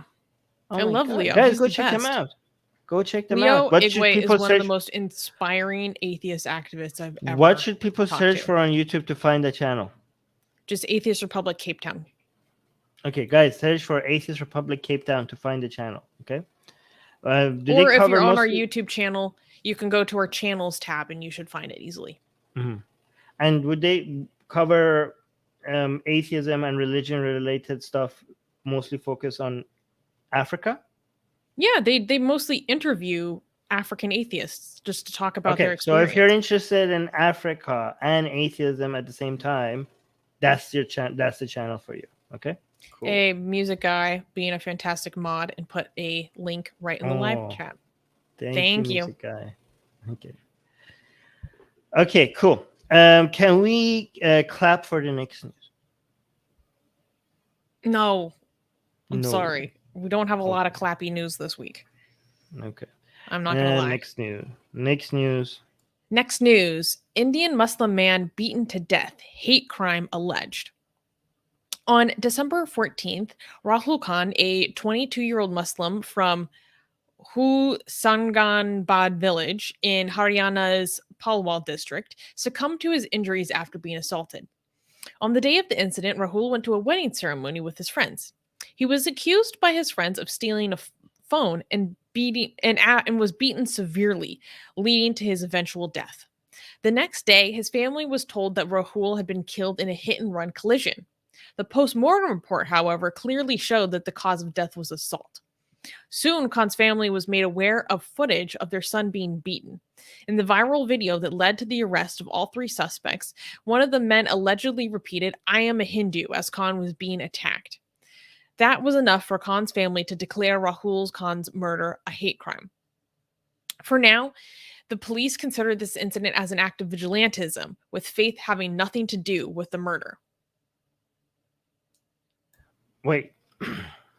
So the video recording was from what? So this man went with his friends to a wedding, and I'll just give it in chronologically. So then the next day, his family is informed that he died in a hit and run collision. Got that part. And then no, I got that part. No, I got the. We already, that was clear enough. But with the video recording, was there a camera? Like, how was there a recording of this? So there were three people who have been arrested for assaulting him. One of these three suspects was one of the people that was filming it. And the other people, while they were beating him, they kept on saying, like, I'm a Hindu, you're a Muslim. They just said, and they released it themselves? They released the recording themselves? Presumably. I can't believe I don't know how else the video would get out. So you're saying, you're saying that this is the most obvious case of a hate crime on the goddamn planet. We have video of somebody dying, and the people that were being recorded just shouted out loud that I'm a Hindu, you're a Muslim, and there was a beating happening. And people are still not clear whether or not this was a hate crime. Yeah. Because apparently they allege that he stole a phone, and then they decided to beat him over this. However, there are other people who are very skeptical of that. They're saying, I don't think they say that this whole phone stealing thing was being framed, that's not actually what happened. I just can't believe, like, they just and they recorded it themselves, and they also published them themselves. Like, I don't what. Okay, we don't know if anything for certain here. It just seems like it's too obvious. Like, look at this. Like Katie is saying, I mean, it is possible that faith had nothing to do with it, but with everything going on, it is unlikely, in my opinion. But then she goes and saying, "Oh wait, they said they are Hindus. It was faith based." Like, yeah, you think? Oh my, like. Why would they record their own crime and also admit to this being a bad religion while recording it? This makes no sense. I don't know. And no, so in it, they're saying, like, I'm a Hindu, and they don't call him a Muslim. They're saying you're a mullah. Oh. You're a mullah, which is in India like a derogatory way to call someone a Muslim.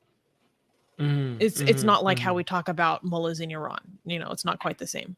You know how some people made jokes about, like, jihadis in Europe shouting Allah Akbar before they commit a hate crime, and then some people are saying, like, we don't yet know if this is a hate crime. Oh my God! Yeah, delusional leftists. Or if this has anything to do with Islam, even though, like, the guy just shouted Allah Akbar before he did that, right? Yeah. Is this like one of those cases that these people are saying, I'm Hindu, you're a mullah, and then they beat him to death, and people are like, we don't know if this is a hate crime yet? Like, is this one of those examples? It sure seems like it. There are allegations that it was over property and not something else. But yeah, the fact that they tried to cover it up by saying, oh, it was a hit and run, yada yada, and then the video got out to the family, and then the family is like, oh my God, like, that's when the family decided to get involved and file charges against them. But the police are denying that was the motivation. How are they denying that this is a motivation when you have video? Like, do they like? Is this video accessible? Well, Like, it's actually the video that forced the police to make arrests, and now they're like, okay, we're gonna investigate, blah blah blah. mm, So now the video is being investigated. But like, yeah, do there's these people another- not care about going to like? Are they so proud of like being anti-Muslim that they lose all care from potentially going to jail? Like they're like just this blatant admission I to mean, we were crime talking and about earlier. The first news we talked about was people making genocidal calls, saying, "Oh, if like 100 people can take out 2 million Muslims, like we only need this many to get rid of everyone." Like, yes, they literally say, like, we will die for this. Like and I don't know for a fact that the people who did murder this man were, into Hindu ideology, but I can say without a shadow of a doubt that this is a sentiment that is openly voiced. Clearly. I think, yeah, I think they dream to have India become like Pakistan, where where they could just attack the police station if they don't abide by their standards. You know how like how Pakistanis have their way, so like oh they just like attack the police station when they have a blasphemer and they just take justice into their hand. That's the future of India that these people want. Read what Katie's saying. Katie is saying there are Hindutva mobs known to take pride in beating up Muslims and recording themselves doing so. Of course, I mean, we see this all the time. We see it so much that we can't even cover all of it. Wait, you're highlighting an old comment. What's interesting is that the Hindustan Times was reporting that the victim's sister says that she thinks that this is actually, well, one, it said alleged that all the suspects were like severely drunk when this happened. So she was alleging that they are drug addicts and that they were trying to basically extort Rahul Khan into taking money from his father's retirement fund and giving it to them. So it's saying the suspects are drug addicts and they were demanding money from my brother. Last month, my brother gave them 2,000 rupees, and then they were demanding 5,000 more rupees. And so there's this other angle where they're saying, oh, this is actually basically what seems like a form of extortion. Ankit is saying this happens all the time. Videos are posted as a matter of pride by the perpetrators themselves. Unfortunately, yes. Nobara is saying, quote, I'm Hindu, we're Hindu, you're mullah, followed by murder, open shut case of a hate crime. Nothing else explains this. You know what's so interesting is that, at least in the United States, like what I'm familiar with, a lot of cases of hate crimes, they don't actually contain people like blatantly saying slurs against people. Like it's not often that obvious. So yeah, it's just so like bald-faced. It's wild. Liberal Bengali Hindu is saying after 2019, India has already become similar to Pakistan. Unfortunately, yes, and it's getting more and more that way. You're becoming what you hate the most. Yeah. Like in a rush to defeat our enemies, let's race towards becoming as shitty as they are, like as fast as possible. What's like, that quote that it's like, when observing the void or when fighting the void, you should be cautious to not. Oh, it's Nietzsche. Become the when void you're fighting yourself. Monsters. No, Yeah. when you stare into the abyss, be careful because the abyss could stare back. When you're fighting monsters, be careful not to become a monster or something like that yourself. We're gonna fight Pakistan by showing them that we could become as bad as they are. Great strategy. Yeah. Good job. Let's see. Really winning on the world stage. By the way, with all being said, okay, I still am hopeful for India. Okay, this is going to be because like people are going to think like I'm saying India's future is dark. India's future is so bright, and I can see it. Okay, this is going to be short-term future for India. This is going to be really bad, okay? But the younger generation of India gives me so much hope for the future of India, okay?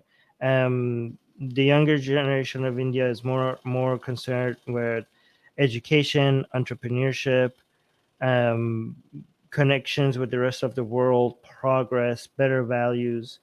So once they get older and replace this older generation, things are going to make a difference. And also the economic potential that India has is going to eventually shift the focus away from this nonsense towards more earthly matters, which are a lot more peaceful, if you ask me. People think earthly means a bad thing, okay?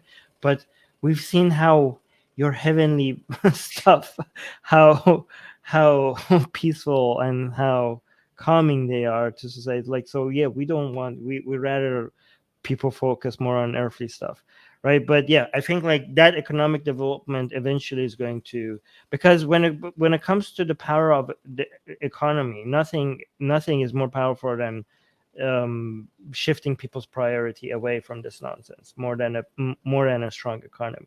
So again, eventually I'm hoping that the BJP, Hindutva, RSS, and even every other Hindu conservative ideological nonsense is replaced with more, earthly matters.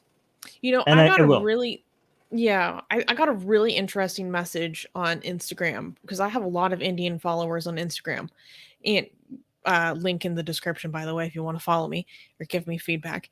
And they had a criticism of how we say that India is better than Pakistan in so many different ways. And they were saying that we only say that because we are basically either ignoring or distracted from the true, or unaware of the true reality of caste atrocity. I thought that was a really interesting perspective. I mean, come on. India has not gotten even close to the levels of lunacy that Pakistan is dealing with. Like, yeah, caste system is horrible, it's widespread, but the level of, we don't have the death penalty for blasphemy in India. We have, we still have a degree of secularism in India. Okay, we don't have. But like, on this the is books like not is even different than what's comparable. experienced by the population. I know, but it's still like, it's just okay. We could have that debate another time, but I think it's not even close yet, and it's not going to get even close. You're not going. India is still to a huge degree secular, and I know that secularism is being challenged. And I know from coming from a Canadian or an American perspective, it doesn't look secular at all. But from an Islamic country perspective, it is pretty secular, relatively secular. Yeah. Anyways. You have your Canadian brain, and then you also have your Iranian brain. Yes, You're exactly. Like, Yes. Okay, so here's the thing. India is better, way better relative to Iran, okay? And Iran is better relative to Pakistan. So you can be sure that India is better relative to Pakistan. Anyways, can we? Okay, let's move on. Can we clap for the next news? Yes, just because no one died. Okay, good. No one died. Next news. Next news. Indian government blocks 20 YouTube channels for anti-India propaganda. On December 20th, the Indian government announced that 20 YouTube channels have been blocked for spreading fake news. The YouTube channels, as well as 2 websites, are blocked because they have been identified as part of a disinformation network based in Pakistan. The goals of these channels is reportedly to spread fake news relating to sensitive topics such as Kashmir, the Indian military, minority communities in India, and other topics such as this. One of the biggest fears that the government had with these outlets is that they might undermine the Indian democratic system. the information and broadcasting minister, Anurang Thonkar, tweeted, quote, "We have taken strict action against cross-border activities aimed to spread unrest in India by way of spreading fake news and propaganda." So, you know who actually told me about this? Hara Sultan sent me a message, wow. and he was like, "Susanna, check this out." He's like, "I wonder how much longer we're going to be up on YouTube." I was like, I don't know. I feel insulted. India banned 20 YouTube channels and we're not on the list? Like, what do we have to do? What do we have to do for us to be on this list? So wait, 20 YouTube channels and websites? So like does the 20 include only the YouTube channels or No, so 20 YouTube channels and then two websites for a total of 22 blockings, I believe. Okay, our website is blocked. So how come we're not on this list? I feel like I need to be included. Well, because we didn't make it into this latest press release, I guess. I feel left out. Well, what's interesting is that they are saying that these specific websites and YouTube channels are part of a specific Pakistani-based network. And unfortunately for our Hindu-Nationalist haters, we are not part of a Pakistani-based disinformation network, so we were not included. So we need to be connected to the ISI. I don't know. ISI. Don't even make that joke. I fucking hate the ISI. Yeah, we're connected to the Mossad, so Mossad. So I don't know. In our hearts. I don't know if ISI would take us, given that we already have connections to Mossad. So no, but you're stupid. Okay, so how does this work? Is this like YouTube?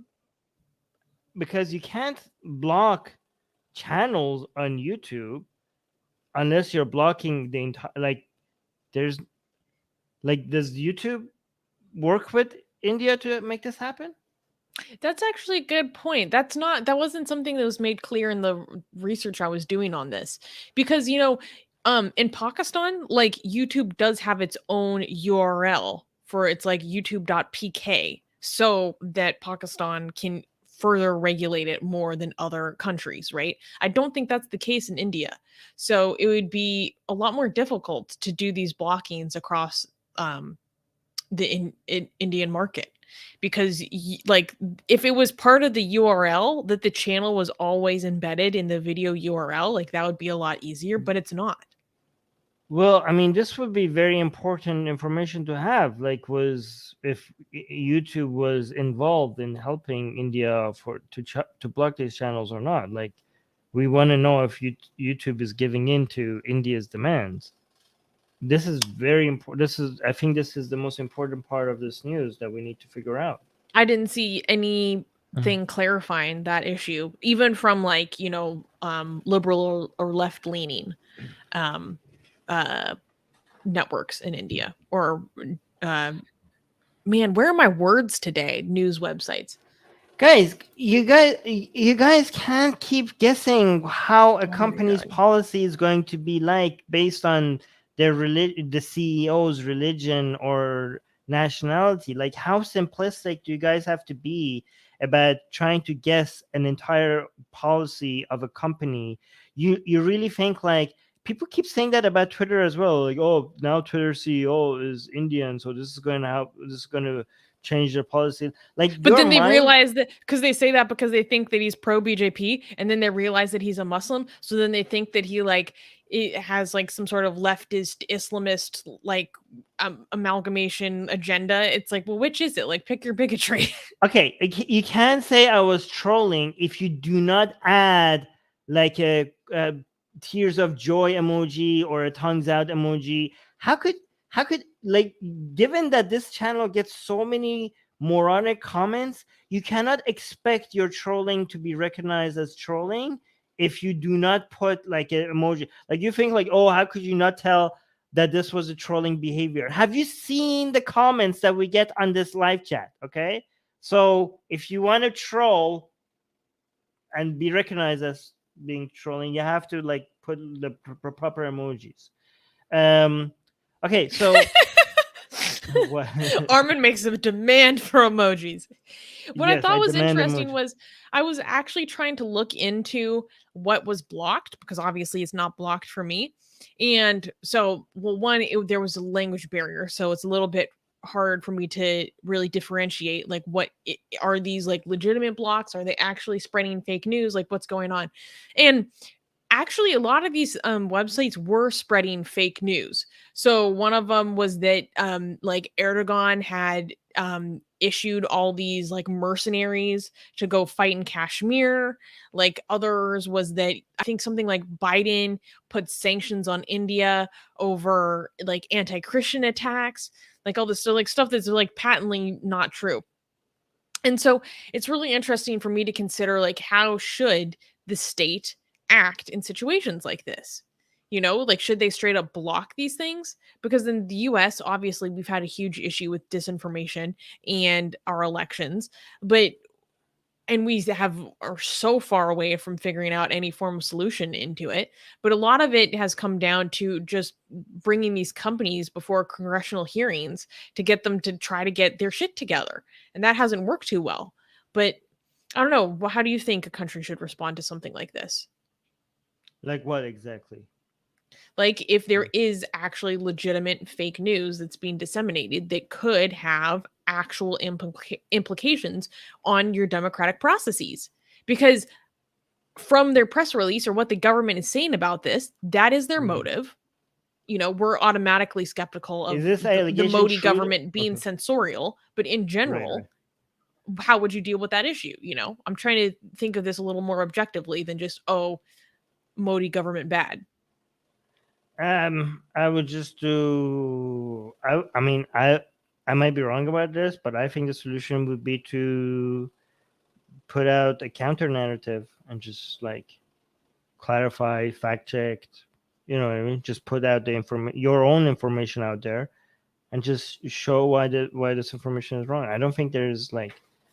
I mean, the problem is that when you give, I can understand why social media platforms will need community standards and have reasons to remove stuff themselves. But when government gets involved, I think the standards of, I don't think the government should get involved in removing content, even if it's like, oh my God, this is going to threaten this and this and that. I think like the democratic process would be more threatened if the government has the authority to decide what people get to see and not to and what they don't get to see. Do you know what I mean? So yeah, so like, oh, this is gonna threaten the democratic process. Oh yeah, sure. Let's now put the government in the position of deciding what's a threat and what's not a threat and what people get to see. Great. Now you're the now this has become you have achieved the threat in damaging the democrat. It's not a threat anymore. You have arrived. The damage has been done to the democratic process. I don't think the government should have that authority. That's what I think. Again, I'm not against all form of censorship. I think like if you have a private platform, some level of community standard makes sense, right? But government shouldn't be in charge of that. Does that make sense? Yeah, it's a really difficult topic. I don't even know if there is any good answer. Yeah, I'm open to changing my mind about this. I have a question. Can these YouTube channels be accessed with VPN? I don't see why not. Can somebody confirm to us that these channels are accessible with VPN or not? Have there any so for us to get, for Atheist Republic to get on this list, the only way right now is because here's an example. Okay, so given that the BGP is saying these are Pakistani supported YouTube channels and it's a threat to the democratic process or whatever, right, in India, okay. Mm-hmm. But now that the government has shown that it's capable of doing that and it's legitimate for it to do that, at some point you don't have to be connected to Pakistan for you to be a threat. Like they get to define. Clearly not. Yeah. They get to define what's a threat to the democratic process, right? And at some point, we're going to be considered a threat to the democratic process. Armin, we already have been. Our websites I know, were but blocked officially under the basis of 69A, And one of the reasons for the secret blocking order of 69A is because they are deemed a security threat to India's sovereignty. How is that any different than a democratic election integrity? That's sovereignty, integrity. These are both about the construction of the security of the nation. Mm-hmm. So, I mean, if that's what you're looking for, we already made it, baby. This is why, and you know what I'm going to say, okay? This is why I can't wait for Web 3.0. Oh, yeah. Sorry, okay. I'm not going to go on a rant. I know you guys don't like This is so funny. Mogambo is saying, hey, man, why do you want to get blocked? I just found this channel only yesterday. Oh. Oh, man. Oh, man. Well, Okay. Mogambo, I hope you stay. Please like this video and subscribe. And if we do Yeah. get blocked, Hi. please subscribe to our newsletter. Link is in the description because the Indian government is straight up after us. So Yes. if you subscribe to our newsletter, no one can take you from us. Okay, we will always be able to tell you where you can find us next. Yes, yes. Guys, this is very important. Thank you, Susanna, for reminding everyone.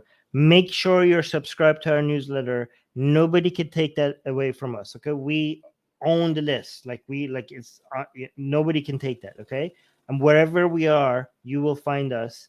We will send you where we're uploading our videos next. If you're just subscribed to our newsletter, okay? So make sure you're there. Thank you, Ghost Bunny. She's sending a link.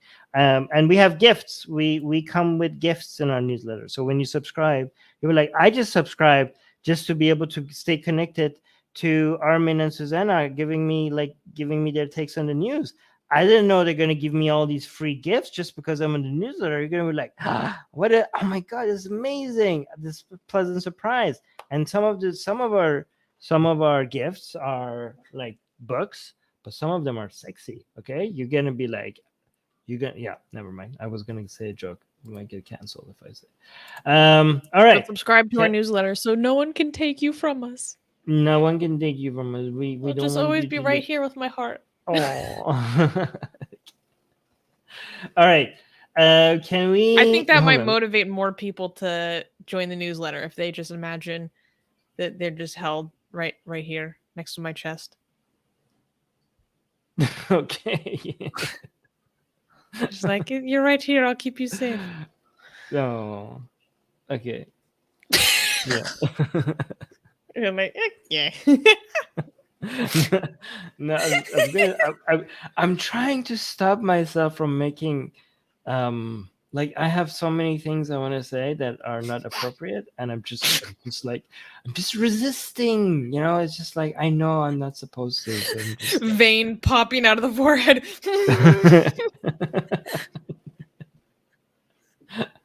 Oh yeah, you're right, guys. We should get sponsored by NordVPN. We use NordVPN. And people are saying like VPNs don't work. Like, guys, we're not sponsored by NordVPN, but when I use NordVPN, I get to access YouTube, no problem. And I think you guys should use NordVPN. Like, I'm recommending NordVPN without us being sponsored by it. We should get. I could apply for the affiliate program. We already have the affiliate thing through the thing that we should through the same system that we got the but Wandrium not all affiliate. companies use that system. It might be a separate platform. No, but NordVPN is part of it, so we should. Oh my god! So we should just use the same system to get the link. Like, why are we, guys? Forget that we recommended NordVPN. Okay, Give us a few weeks. Give us a few. Yeah, give us next week. Okay, like no, it's not that quick. Don't promise. It's not that good. It's not that good. Next week is going to be, maybe we're going to change our opinions about it. Right now, it's not that good. Don't get it. By next week, when we have an affiliate link, maybe our opinions about it will change. Then you get it then. Wait until we get the affiliate link. Okay. All right. There you go.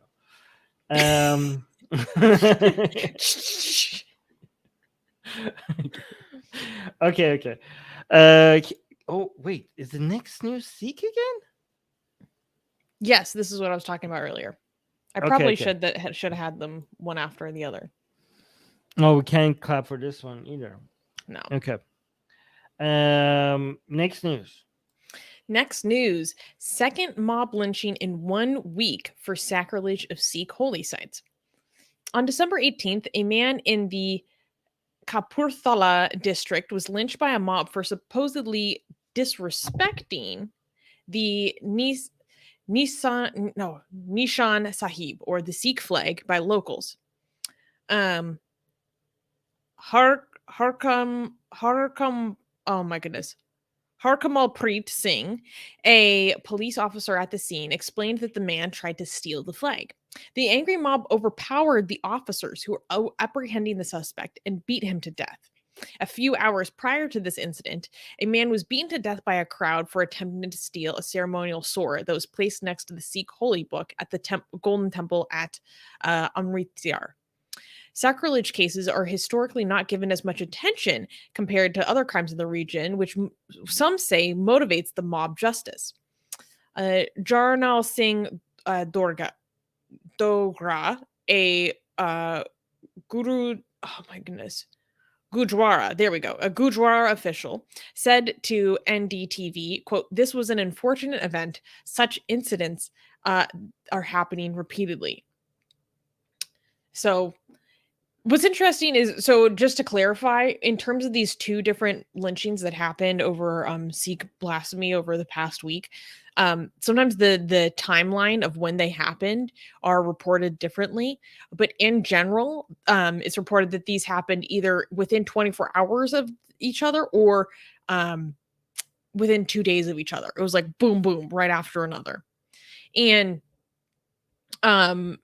what was really interesting, yeah, Katie's saying both cases happened over the weekend, not even an entire week. Yeah, it was like one after another. There's been a huge backlash over these types of events. So there was a public official. Let me look up exactly what his title is. But there was, he's the Punjab Congress chief, Navjot Singh Sindhu, demanded public executions for those found guilty of sacrilege.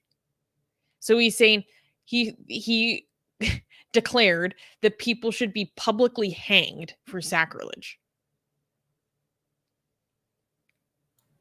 What's happening with, is this like a recent trend, or was this always there and we didn't, like, why is this picking up faster than before? Like, is there a mood change or something within the Sikh community? Like, how is this happening so fast? I think there is rising tensions.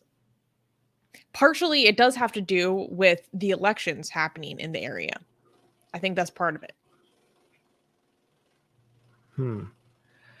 So I want to read part of his quote. He's saying, if any incidents of sacrilege takes place, be it of the Quran, the Bhagavad Gita, or the Guru Granth Sahib, the culprits should be publicly hanged, should be given the maximum punishment under the Constitution, because such incidents hurts our sentiments. Anyone can make a mistake, but this is not a mistake. This is a conspiracy to weaken and finish the society. So when I was doing research on this, I found it really interesting that there were a number of Sikh leaders talking about how these incidents of sacrilege are a deep-rooted conspiracy, to use their quotations. So they feel like this is actually a conspiracy to target them specifically, attack them specifically. Secularity is saying, God damn, bro. Fines, totally. Jail, sure. Public executions? F it, man. Not calm fine, down. not sure. Like, none of this, guys. This is we're feelings we're talking about here. Okay, so guys, never forget that when people make fun of, far leftist Wokistani people for being sensitive, okay, and snowflakes and butthurt over everything, okay, never forget that the OG sensitive snowflakes are right-leaning religious people, okay? Because as bad as, Wokistanis are when it comes to, like, oh, my feelings, somebody save my feelings. I don't recall them being so hurt that think that it justifies execution. Okay? I don't recall them ever thinking like my feelings are so precious that you hurting them justifies execution. Like I've never seen any group of people take their feelings as so seriously as much as religious people do. Like, is that not fair to say? No, it's so true. When I was reading this news, I literally exclaimed out loud, and like the person I was with was like, what's going on? I was just so like pissed and outraged. I was like, of course, to make it so clear, so obvious that this is literally about your feelings being hurt. I'm like, I feel like this is so specific to a religion. Are there other ideologies that justify this simply on the basis of your sentiments or feelings being hurt? Like, I can't think of it. I don't think there are that's coming to mind political ideologies that operate on this way. There's like weird cults, but I would put that also in the realm of superstition, dogma that, you know, is neighbors with religion. It's so specific. Read what yes, this Hakim person saying. is what Hakim. who's saying? Hakim. Hakim is Hakim saying Amralat Valazi. Okay, I don't know if I read that right. my feelings are more important than your existence. Yeah, that's the message here. That's the message. Katie is saying, I thought they already think you are connected to the ISI. Oh no, this was from the last. Oh no, one. that's what. Sorry. That's it. Rajesh is saying this movement was given power during farmers' protest. Is that true? We don't know if that's true. I don't know if I completely agree with that. I feel like Sikhs definitely got a heightened profile. Mm-hmm. I don't know if this is a conspiracy or if it's true, so I'm not going to comment on it because some people might suggest that the farmers' protest might try. Some people are trying to delegitimize the farmers' protest by connecting it to the Sikh. You know, I don't know. Or so we to don't the know. Khalistani separatist movement. Katie is saying, "Oh, I love this comment. If the society is finished by sacrilege, I think such a society should be finished." Boom! Nailed it. Oh my! That should be printed and framed and hung on a wall. Put that on a t-shirt. Put it on a t-shirt. Yeah, exactly. Fantastic. Nobara is saying Sikhs were always intolerant of criticism. They seem to slow down in between, but now had sprung back to life. I don't think we should say Sikhs again because that's like generalizing all Sikhs. I'm pretty sure there are many Sikhs out there that would condemn this. So let's not overgeneralize an entire group of people. So guys, it's very like this might seem like I'm being picky, but it's very important. It is very important for us not to use generalizing language and group an entire. You know what? Actually, it's pretty safe to say that the vast majority of the Sikhs in the world will completely condemn this. Okay, so we could see this as a problem. We could see it as a trend. We could see it as a problem that that needs to be addressed, and also blame it on Sikhism and religion. Okay, but it's very important not to condemn an entire group of people, and also to address that just like most Muslims are better than Islam, most Hindus are better than Hinduism, most Christians are better than Christianity. I'm pretty sure that most Sikhs are also better than this. Okay, and most Sikhs will look at this and will be horrified and will say that they condemn this. Okay, so don't say Sikhs. It's very important that we use the proper language here. Katie is saying, my sentiments are hurt that there are people getting lynched for alleged blasphemy. Gonna hang all promoters of blasphemy laws now? Good point. And this comment really gets to the fact that religious sentiments are privileged above others. Boldly so, right? Like the offense over other things isn't given the same level of gravitas. I also wanted to read this other quote because I was actually the first leader to condemn these lynchings, saying days after sacrilege incidents in Punjab, former Chief Minister Captain Amarinder Singh on Tuesday said that there is, quote, no justification for mob lynching and it is condemnable.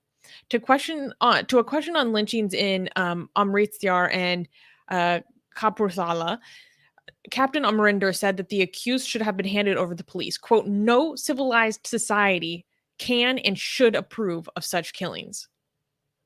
So he was the first prominent leader to actually speak out against this. Saying there's no justification for mob lynching, none whatsoever, and it is condemnable. Wait, what politician is this? He was a former chief minister. Okay, but like, why is this like? Is this the standard that we have, that we are like congratulating a politician where there's like mob lynching bad, and we're like, yay! Like, is that how far back we have gone, that we're like impressed by politicians saying mob lynching bad? It caught the attention of news. He was the first person to actually condemn this. How long did when it you take? said that the vast majority of Sikhs would like speak out against this, I don't know if you could say vast majority, because the temperature that I'm getting lately is that this is par for the course, particularly in Punjab. Come on, like, maybe the diaspora would be different. Okay, you have to let me believe in the human race, Susanna. Like, I know, right? I cannot accept that the human mind. Like, okay, so I don't have access to any polls, so I don't know. Okay. Yeah, it's something I want to research a lot more. Yeah, but I cannot even comprehend the possibility of the vast majority of people thinking like, oh yeah, yes, he deserved this. Like, that would, I mean, I what are you just talking about, Armin? We cover issues in Pakistan all the time, and that's the temperature there. Yeah, well, Pakistan has people. Well, I mean, even no, actually, that's okay. Pakistan is the worst example on the planet right now. Okay, like when it comes to mob mentality, like it's not just the government, it's the people. Okay, but even in Pakistan, right, the Islamic movements that are doing this mob justice stuff, they don't represent the majority of Pakistan. They're just the most.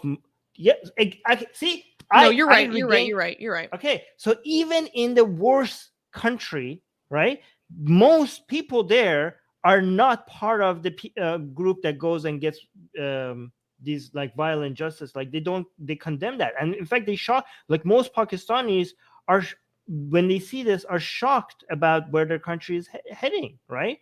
They do not justify this, but it's just more. It's more like these radical Islamic groups.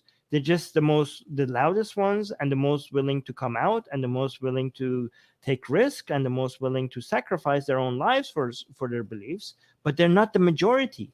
Okay, I mean, they like the TLP has never been, the fact that they never managed to get, like, whenever they had took part in elections, they never got majority vote, not even close, right? Not even close. So it shows to me that even in Pakistan, when the TLP doesn't get a majority vote, like, that shows to me that most people are better than these radical groups, even the people that are supposed to be subscribing to the ideology, right? Yes. No, I was wrong, and I apologize.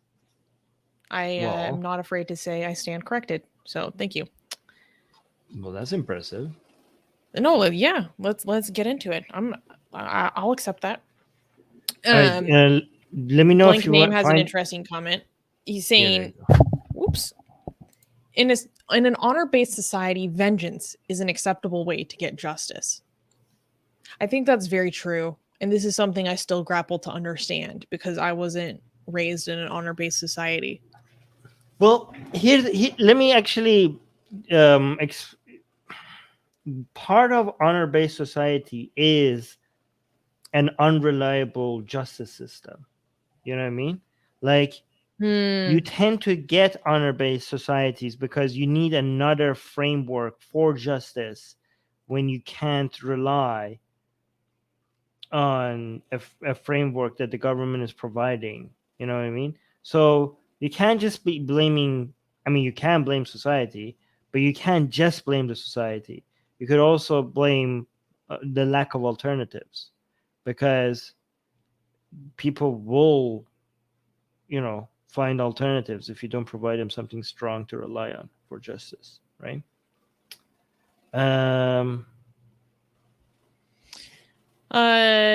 Nachiket Patel is saying, for your understanding, recent polls show Sikhs in Punjab are more radical than Muslims in Pakistan. Well, I would like, what kind of poll? Where? Because I'm actually interested in learning about this. Yeah, but that doesn't answer my question when it comes to whether a majority of Sikhs would like do something like this or not.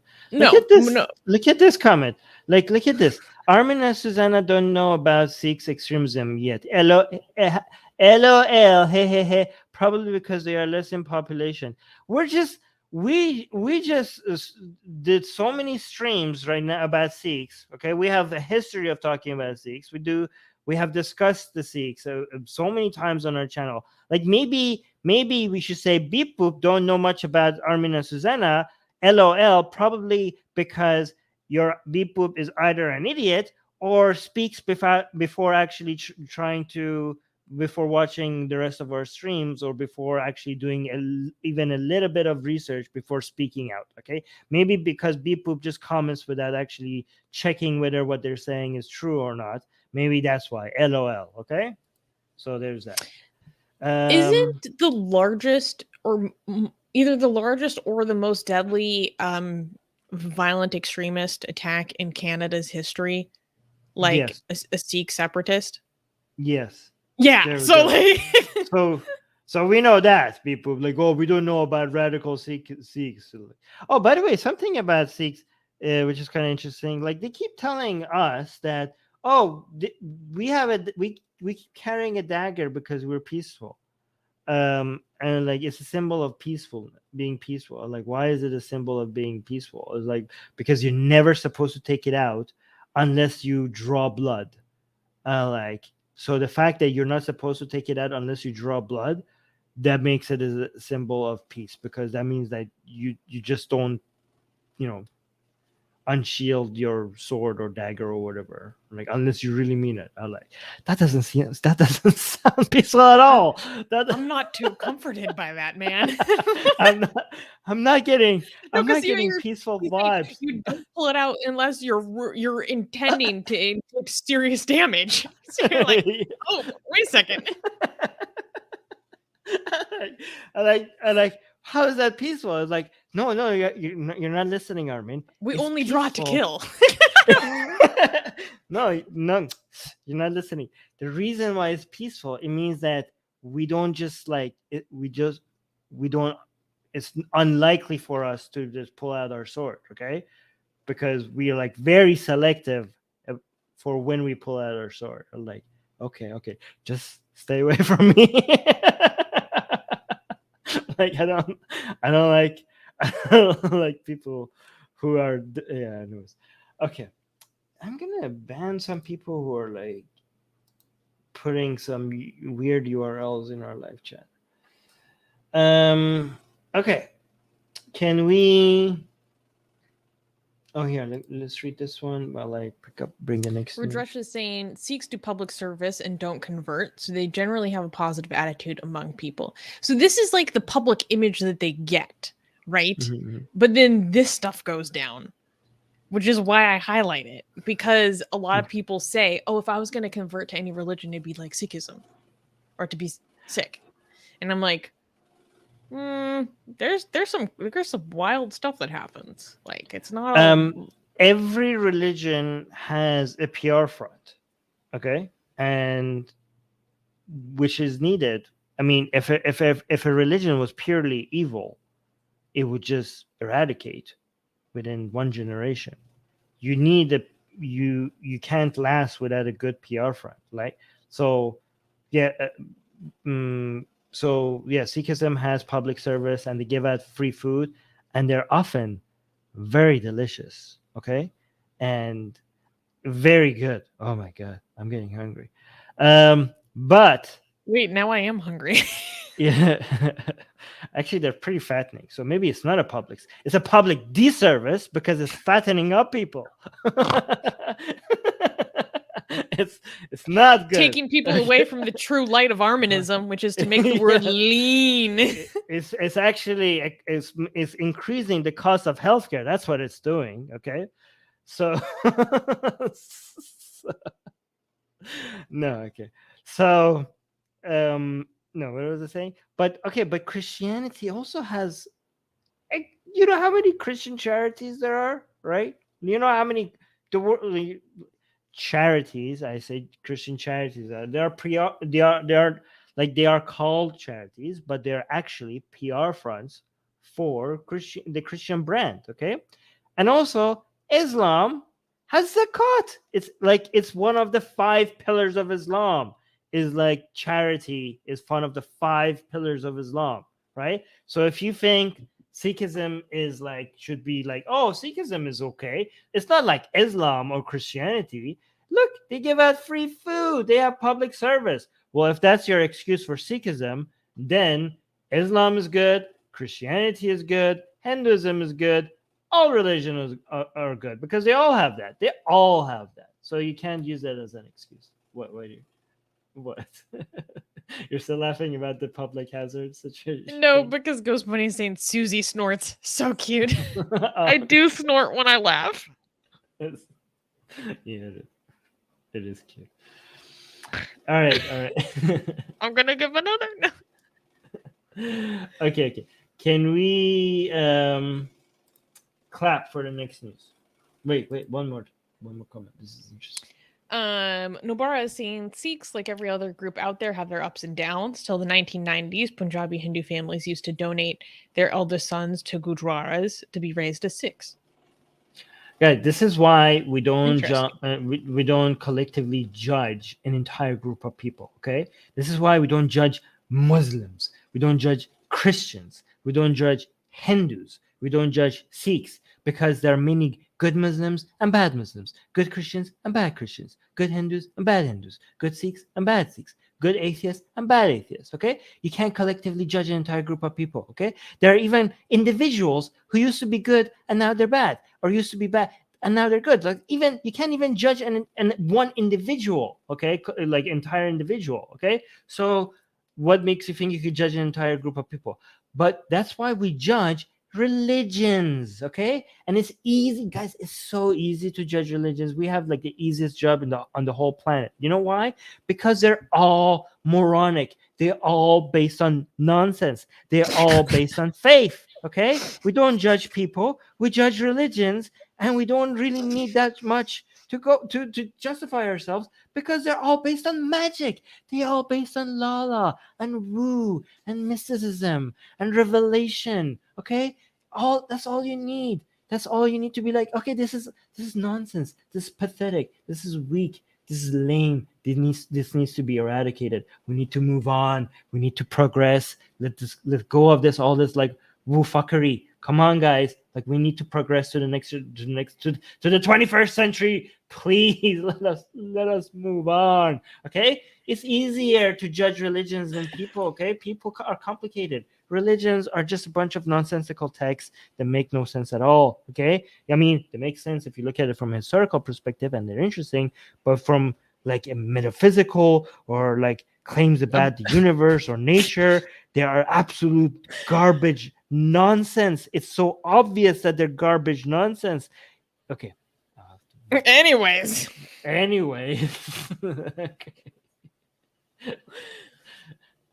Darkus, I can judge just fine, thank you. Okay. All right.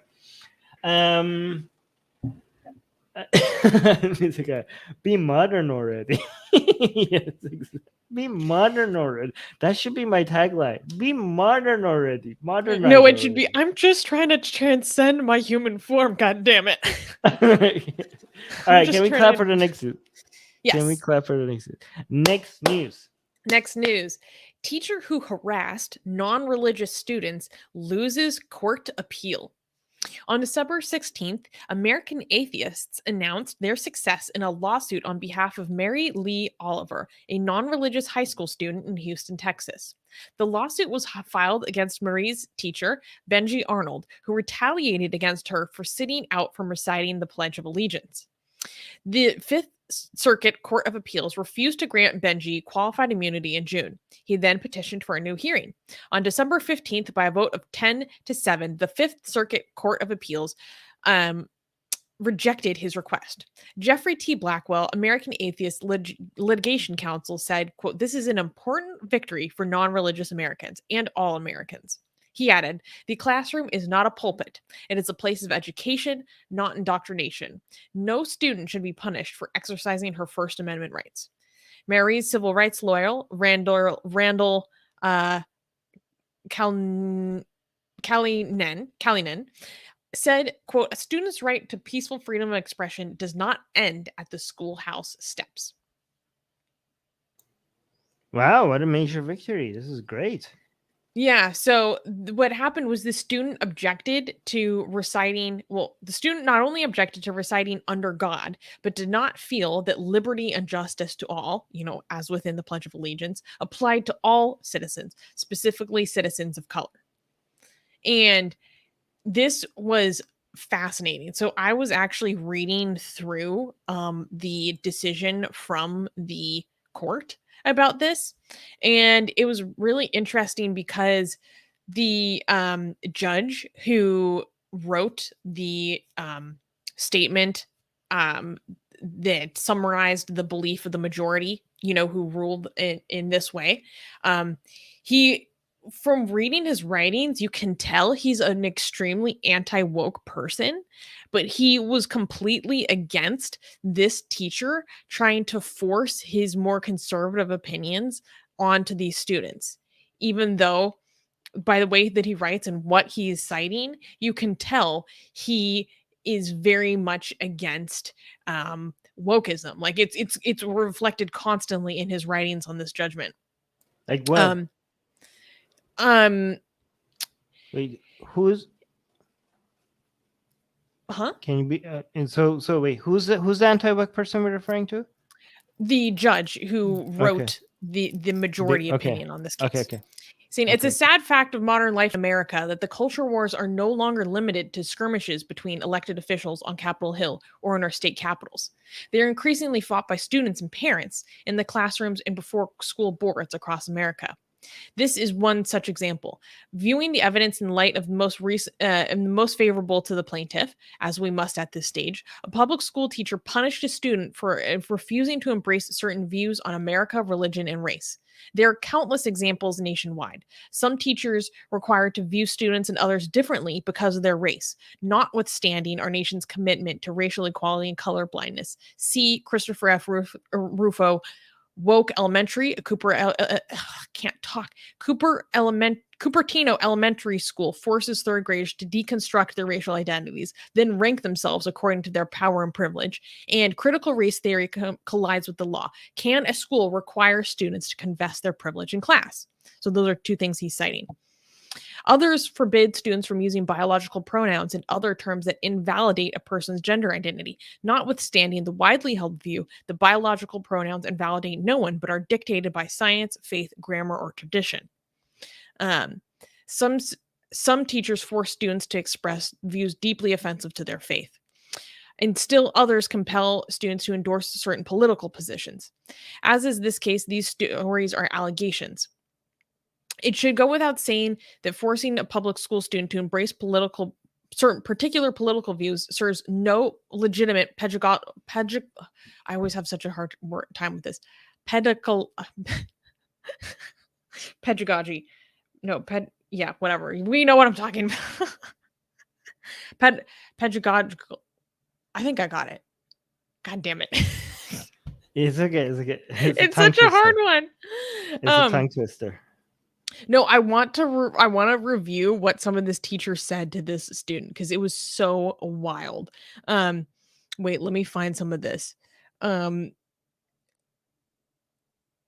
He was basically he was like very anti-communist. Okay, so this is Arnold is the name of the teacher and Oliver is the name of the student. Yet Arnold informed Oliver in front of the entire class that he would give her a grade of 0 on the assignment for her refusal to participate in this. What's more, Arnold went on and delivered extended remarks that confirmed his agenda were not pedagogical, but personal. As he told the class, you can all have different beliefs and resentment and animosity that you want. But, quote, if you can tell me 2 countries you'd rather go to, I will pay your way there if they're communists or socialists. Most of Europe is socialist and it's crumbling, or it's communist. But if you ever want to come back, you have to pay me twice of what it cost me to send you there. What? Jesus Christ. So, and then also, wait, quote, he says most of Europe is communist? He's saying that most of Europe is socialist and crumbling. And that if you think a communist country is better, he will pay your way there. But if you want to come back, you have to pay him back twofold. Which countries in Europe is he thinking that he's I don't know. This is some teacher in Texas. I mean, first of all, most countries, like many countries in Europe, are doing better than the United States. And they're capitalists. They just have better social safety nets. Do these people think social safety nets means communism? Like these people these people think social safety nets means communism. Amazing. Or socialism at the very least. And they're teachers. And they're teaching. Amazing. Wait, Ghost Bunny's saying, wait, can this dude get me to Denmark? Blinking was like, yes, send me to Norway. Yeah. Okay. And so this is another quote from this teacher. There's a lot of things I complain about. So when it comes time in November, I go vote. I protest in writing and legal. Those are the ways we do it in America. Where a country will crumble is when people coming to a country do not assimilate to that country. That doesn't mean you forget Day of the Dead, whatever cultures, you maintain your language. That doesn't mean that. But you're not going to drive on the left side of the road. You're not going to impose Sharia law because it's not this country. But what is happening, and I can say a lot more than you because I've lived longer, it's almost as if America is assimilating to those countries. This is the teacher saying all of this. Yes. Amazing. Well, I'm glad the judge showed him that your views are not American values. Like, as you keep lecturing people about American way of life and American values, apparently you don't represent them because the American legal system has shown you that you're wrong, mister. You're actually it's actually the most American thing is for people to be able to complain and be able to tell you to shut the fuck up. And, I love this comment from Secular Rarity. Whoa! Did this giant guy equate Sharia law and driving on the left side of the road? I mean, technically, which one is worse? I think like driving. I think driving on the left side of the road is worse. What does Sharia law got to do with any of this, by the way? Because he's saying like people come to this country, or he's projecting that people come to this country and expect to implement Sharia law here. That's what I got from that statement. What we are actually more worried about is people who are already living in this country and expecting to implement Christian values and law. That is the threat to the United States at the moment. We'll start worrying about Sharia law in the United States when it becomes as big of a threat as it is in like Iran or Saudi Arabia. Right now, what's a threat to the American way of life is Christianity. Okay, that's that thing has its tentacles right up, up the United booty, States ass. Yeah. Whoa. Pause. It's like really high up there. That's true. What's really interesting is at the heart of this lawsuit was this teacher had this assignment to the students where they were supposed to basically write the lyrics to they were supposed to write out the Pledge of Allegiance, and then they were supposed to write out the lyrics to the song Born in the USA by Bruce Springsteen. And the whole point was supposed to teach children about about how we repeat things every day, we recite things all the time, but we don't actually retain or imbue their meaning. And it's really interesting. I mean, I'm not going to go into it much further here, but the actual judgment by the circuit judges denying him this level of appeals was basically like, he even admits that it's not about the memorization. In the way that he went about trying to defend himself, it's very clear that this was a personal agenda to him, because he wanted the children to memorize or write down the lyrics to Born in the USA by Bruce Springsteen, because he's saying it's actually one of the most like anti-American songs that there is. It's a song that's very critical of the US, but people just sing it because they like the chorus, which I'm not going to sing because of YouTube.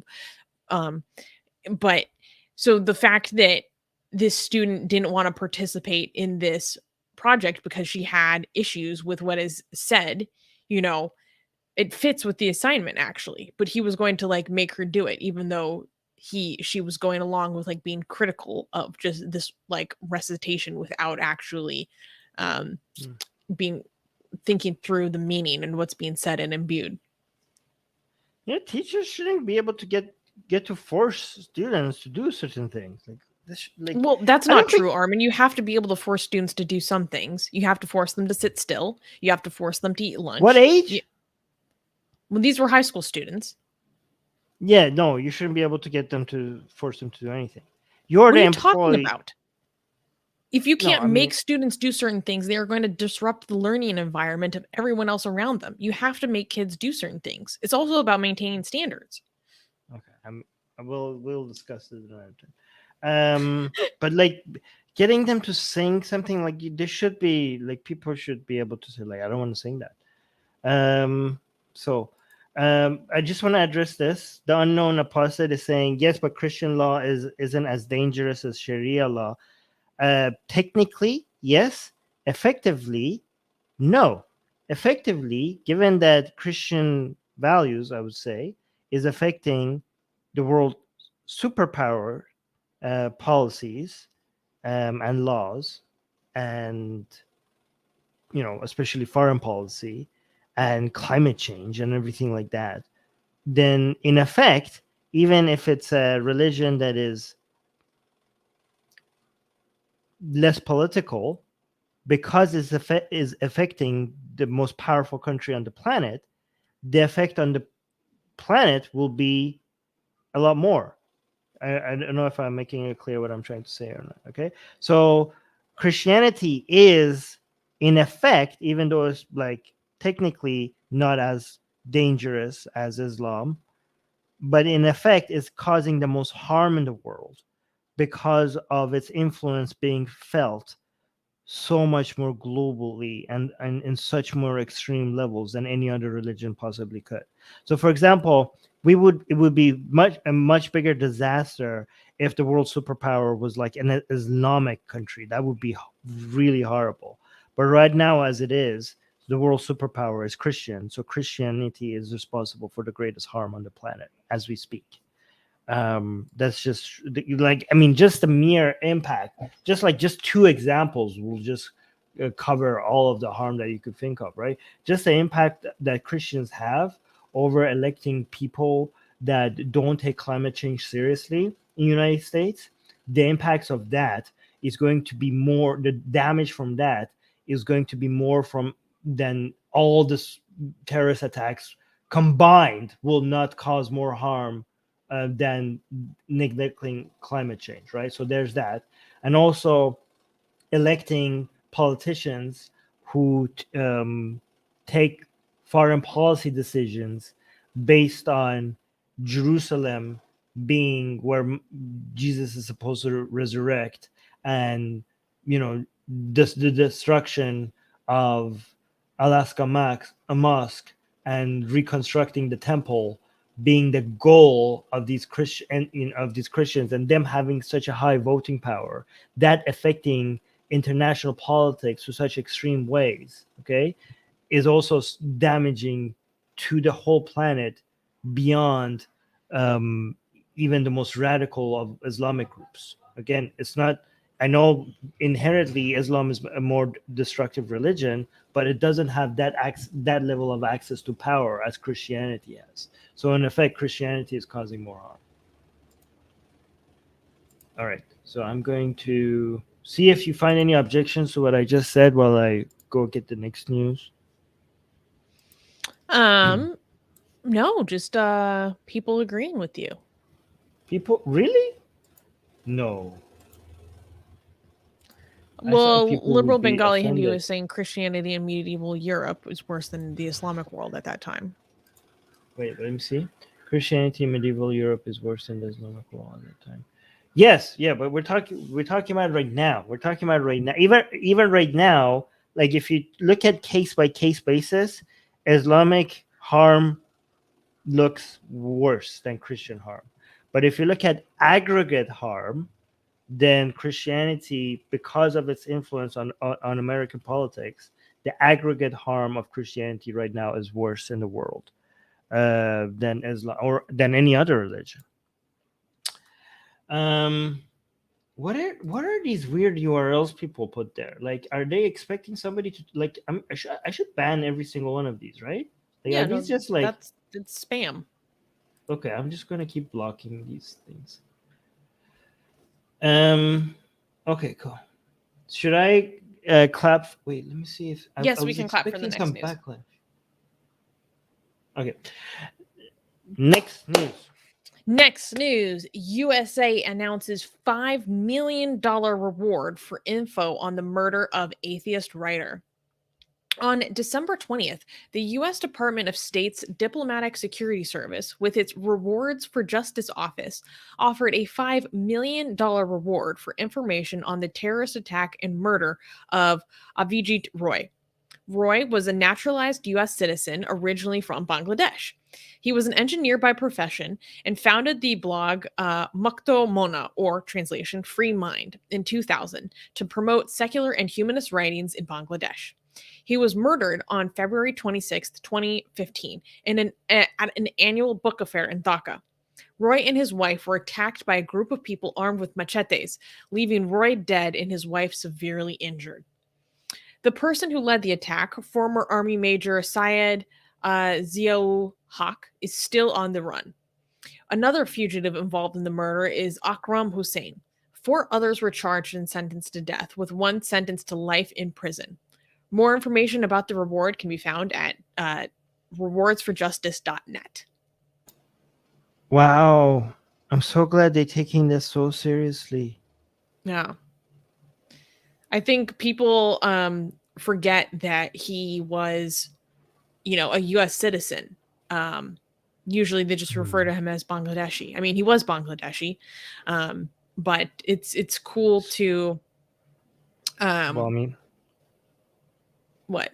It's not cool that you have to be. I mean, I'm glad that American this shows the value of an American citizenship. Well, that's This basically what I shows- was saying. Yeah, Because it's it's cool, but it's shows, unfortunate.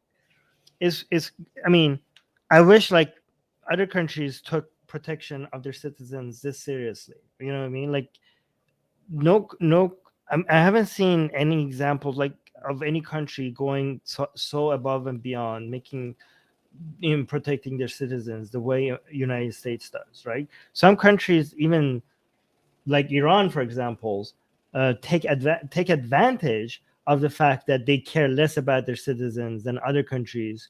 Like, for example, when you have dual citizenship of United States and Iran, then Iran will just like take you hostage because they don't care about the fact that you're an Iranian citizen, but they know that United States cares about the fact that you're an American citizen. So they rely on the fact that they don't care about you, and then America does care about you, to use you as a way to as a piece, as a negotiating piece in trying to get money from United States or like some advantage over United States. But this is the level of care that United States has for its citizens, which is so good to see. But it's unfortunate that you have to be an American citizen for you to get for your life to matter this much, right? So I think it's I don't know, yeah. as much as we say that, like, we have to acknowledge how badly the US failed in protecting US citizens in Afghanistan, like, very recently. Like, that was a major blight on the history and that claim that we normally make. And I'm not even like Right. going to get into how we failed our allies there, right? Because that's a whole that's That like was slightly separate. that was not by design, though. That was negligence. To me, it doesn't matter. No, it does matter. It does matter because I'm not excusing it. What matters is that you could see what the goals, because if it's something was on purpose or not on purpose, it shows the direction that the country is trying to take and what the goals are, at least. Like, Mhm. I'm not saying it should be I'm not saying negligence should be excused, but I'm saying that if you see if something was by design or by negligence, you could at least see what the aims of a country is. That does matter. Yes. That should be part of the calculation. Ugh, I don't know. That whole situation pisses me off. But that's not the topic Yeah. of this Yeah. conversation. Okay. So, but Shuva was bringing up two very good points. Shuva was saying, why so late? It took them this long? And this is a question that I had as well. Like, why 6 years later? Why 6 years later? That doesn't make any sense to me. Like, what was going on behind the scenes to make this happen 6 years later? And I haven't been able to find like any good information about the motivation of why now.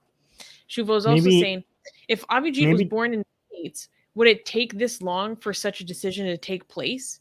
Basically saying, if he was born in the US instead of being born in Bangladesh and then becoming a US citizen, would it have taken this long? I have a guess. I don't know if this is true, but maybe the reason why they're now doing this is maybe because this is when their investigation hit a brick wall. Maybe that's the reason. Maybe they were trying to figure it out, and like now they got to a point where they realize that they're not going to get anything else, and that's when they put out rewards, when it's very certain, clear to them that they're not going to get any further themselves. Maybe that's why. Yeah, it's really it's, I don't know, I appreciate that, you know, my country is taking this incident so seriously. I wish something was done sooner. And maybe the delay was partially because I know that his killers were the ones that have been tried, were sentenced to death like within the past year and a half. So maybe to some extent, they were waiting for things to run their course in Bangladesh to see how things would go. But part of the issue with the trial that was underwent for his murderers is that one of the organizers, known as Major Zia, were tried in absentia, meaning they weren't actually part of the trial. They were tried while missing. They've never been ascertained. So that's obviously a huge failure in the proceedings that happened in Bangladesh. But I do find it interesting that Bangladesh itself sentenced the murderers to death. Yeah, Bangladesh government is at least says secure. That being said, we do not support the death penalty in any case, so I have to make sure we say that.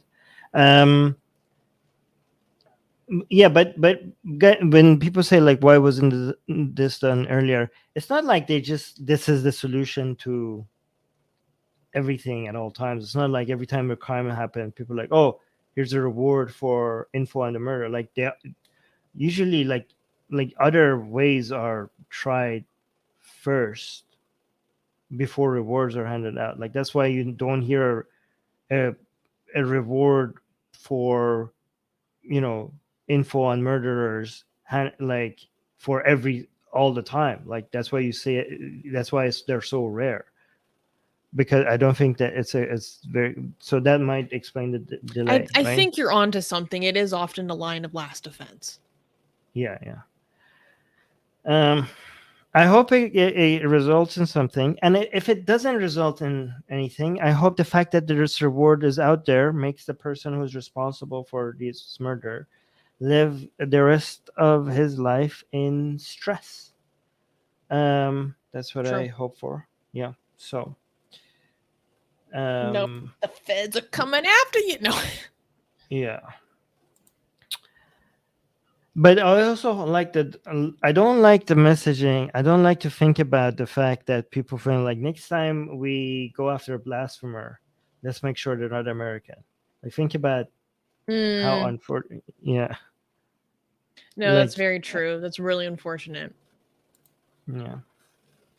I actually want to make an effort to go read some of his writings. Like go find what he wrote and popularize, what he unintentionally gave his life for. I think that's important.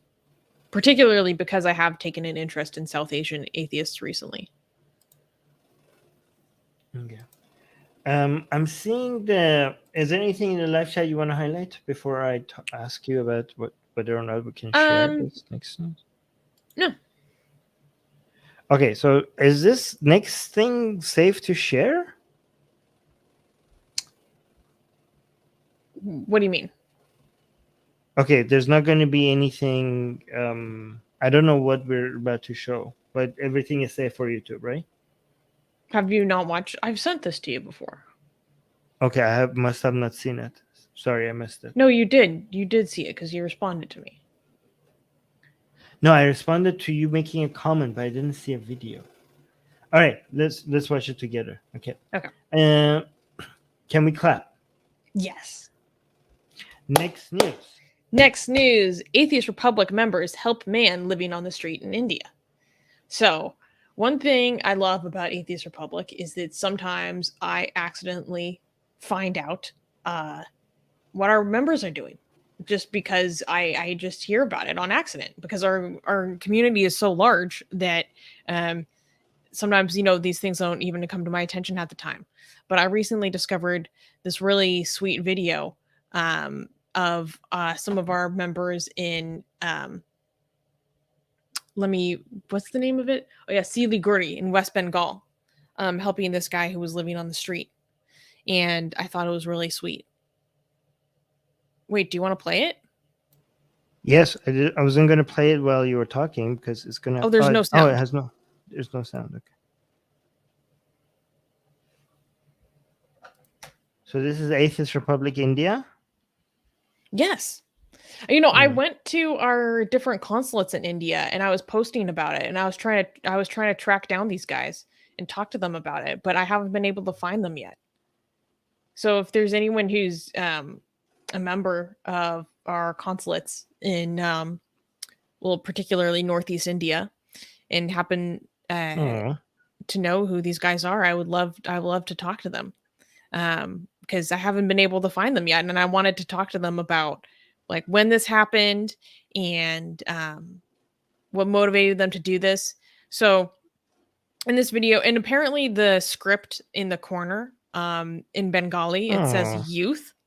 So I don't know why it says youth, like what the relevance is to that. But if anyone is wondering what that text says, that's what that means.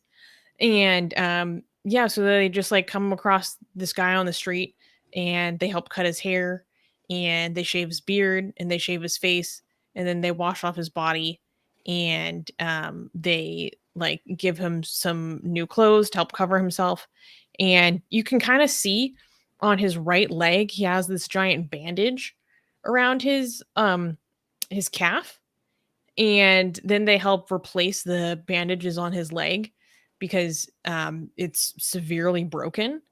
It's just like bent in a way that it's just a leg is not supposed to bend. So after they wash him off and get him some new clothes, they help take him to the hospital. It's amazing how people could just be forgotten like that. And like videos like this could inspire more people because like when you see a video like this and you get like a warm fuzzy feeling, it gives you some hope for humanity. Also like we need like, because there's a lot of content out there that just makes us hate the world, hate humanity. So sometimes we need to like cleanse our mind and our eyes with something to feel like to not give up, right? And also to be encouraged not to just be a consumer of stuff like this, because like this doesn't take much to do something like this. You know what I mean? Mm-hmm. So Yeah, they're just like 4 or what? 5 guys, and I don't Yeah, know. I I mean, don't if know they why can, they just decided to go help this dude. yeah, I mean, if they can do it, why can't like you do it? Like, you know what I mean? Like, why can't anybody who's watching? Like, there's nothing stopping you from doing something like this, right? So I think it should be used as like an inspiration to be like, yeah, I can do something like that. Like, I could change, like, just something so simple like this could make me like this is could be the best event in some person's life. You could save somebody from even if you can't fix the entire world, you could fix this person's world, right? You know what I mean? Like you could be like, oh, it doesn't. Oh my God, you see his leg? Jesus Christ, it was completely Oh yeah. crooked. Oh yeah. Like this person probably hasn't been loved or cared for like this forever. And guys, like if you think like, why would they like? If you think like, why would you want to record this and congratulate yourself like this? We need this. We need stuff like this to be inspired by, and also to to not give up on humanity, and also Mm-hmm. to also see what's possible, and to also see what little it takes for us to be able to be helpful. And again, like a lot of people are discouraged to help because how much crap is out there. Like I want to like emphasize this one more time, right?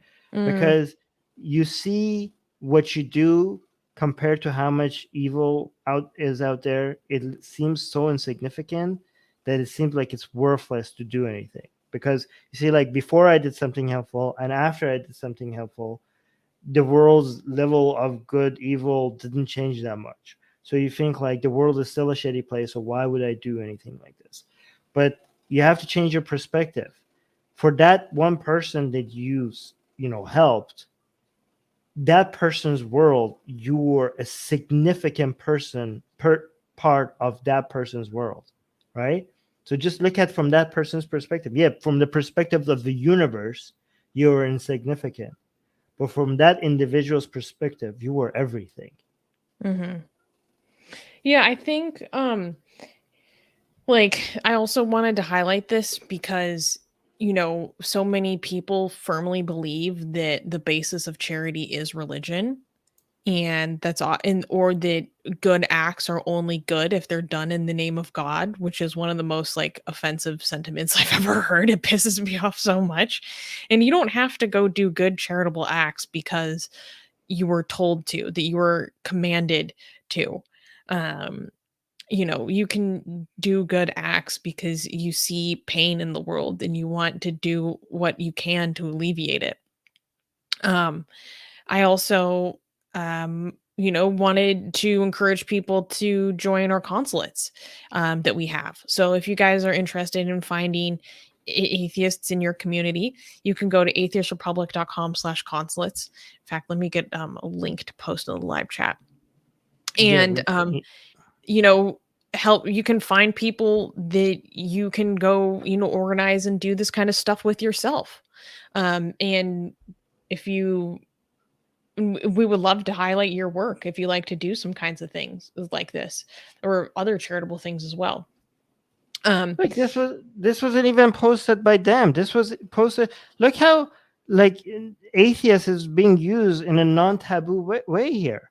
Like this page is like it's just like a humanist global charity, and it's just like video of Atheist Republic India washing Israel. Like yeah, another effect of like recording stuff like this is like it helps like fight the taboo of atheism as well. So another side effect of that.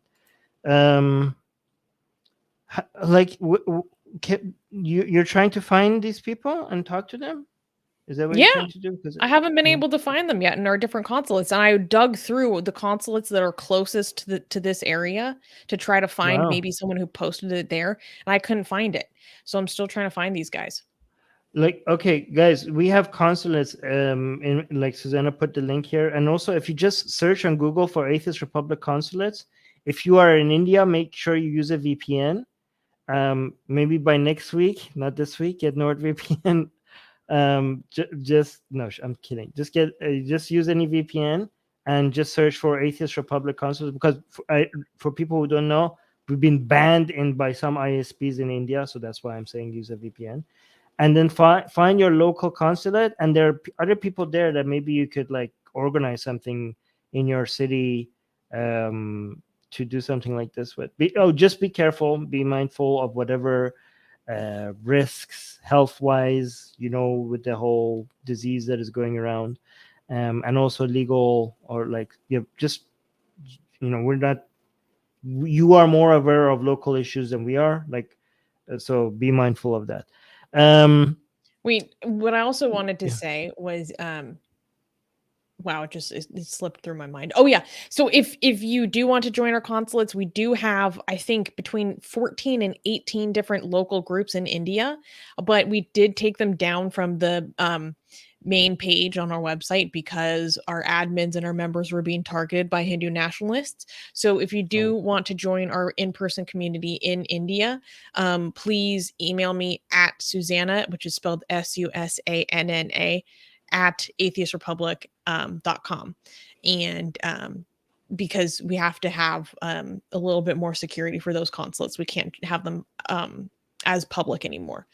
And then for people who are wondering what that blue text said, earlier I said that it said youth, but I didn't know the context, and Katie is helping me with that context. So Katie is saying it says youth to show that Indian youth has a bright future. In India, when post says something like youth or younger gens with something good being done, it usually means that. That's so sweet. I love that. This is what I'm telling you. This is what, every time we have bad news about India, I sometimes, like, not every time, but often I try to remind people that I'm actually very optimistic with all the bad news that comes out of India. I am not very optimistic about the short-term future of India, but very optimistic about the long-term future of India. And I always mention the youth and the way that they think and how much more progressive they are relative to the older generation. And you cannot be, like, if you look at the youth in India, and also the level of entrepreneurship, and the interest in education, and the interest in being connected to the rest of the world, when you see that, there's no way you cannot be hopeful about the future of India. So don't let, like, just because me and Susanna keep highlighting bad news about India, I don't want you guys to come and think like India's future is dark. Okay, I don't want people to come out of Atheist Republic with that impression. We highlight the bad news because we want to make sure that important, like, people being harmed doesn't go unnoticed. But just because we highlight the bad news, we don't want to be responsible for people like losing hope or not giving up on India. Okay, so we don't want to be responsible for that. So we do have to often remind people that the youth brings a lot of hope to India. So it's good that this is something that is being highlighted. But go on. I think you made a really good point. Like, we do, especially in South Asia recently, we do cover a lot of bad news that comes out of that region, but that's because we are motivated to raise awareness about what people go through in those places. Like,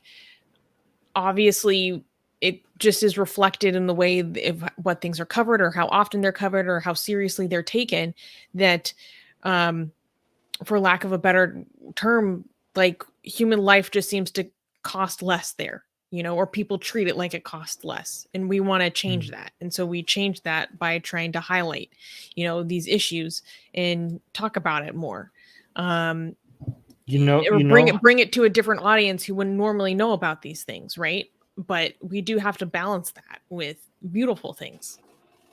Yes. One way to make human life, people take human life, the value of human life, more seriously. One way, what? Are you going to say support Atheist Republic? No. Oh, I don't know what. This is going to be like this. Yes. This is how you remind people about how precious human life is. Okay, by taking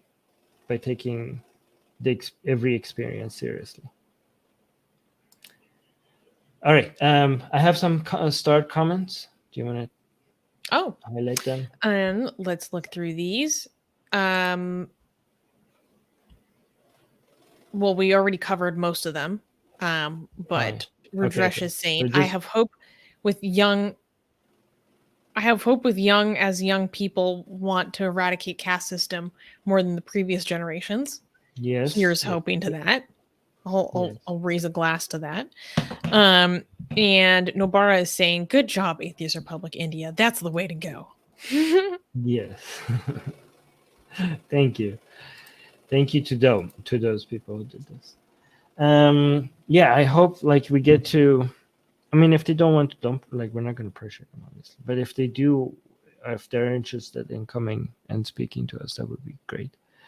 Yeah, I'd really like to talk to them. You know, yeah. It also feels really good to do something like this.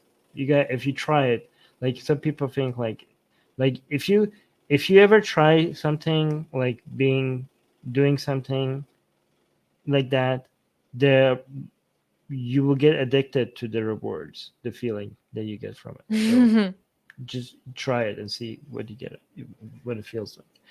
Anyways, do you want to? This was a great stream, y'all. Thank you. Hey, guys, these positive feedbacks are really encouraging for us because we get so much hate messages. So when you guys tell us that we did a good job or that you enjoyed the stream, or that you got any benefit out of it, we need that motivation given all the hate that we get. And also, please make sure that you like the video because that helps us grow the channel. Yes, and subscribe. And if you know what we do, and it's not just us, we have a lot of people on our team. If what we do brings you, heightens the quality of your life, consider supporting us on Patreon. And you can do that for as little as $1 a month. And we literally would not be able to do what we do without our Patreon supporters because it does make a difference. So please consider contributing to our work there. And I liked how Shuva was saying, Hail Satan, Hail Baphomet. I think that's a good way to end our 200th news show. Yes. What an accomplishment. Yes. And I feel like you deserve some claps, Armin. You've been doing this from the beginning. Oh, thank you. Well, you too. You have managed to get us to places where I never imagined us getting. So thank you for that. We've never been this organized and this. So thank you for that. You literally saved us. We were going down. We were gonna completely evaporate until you showed up. So thank you for that. No, thank you, Susanna. For example, I wouldn't even know that this is a 200. No idea. Ghost Bunny saying, love the stream. We need a more comfy, cozy, and warm streams. We need to get Armin a sweater.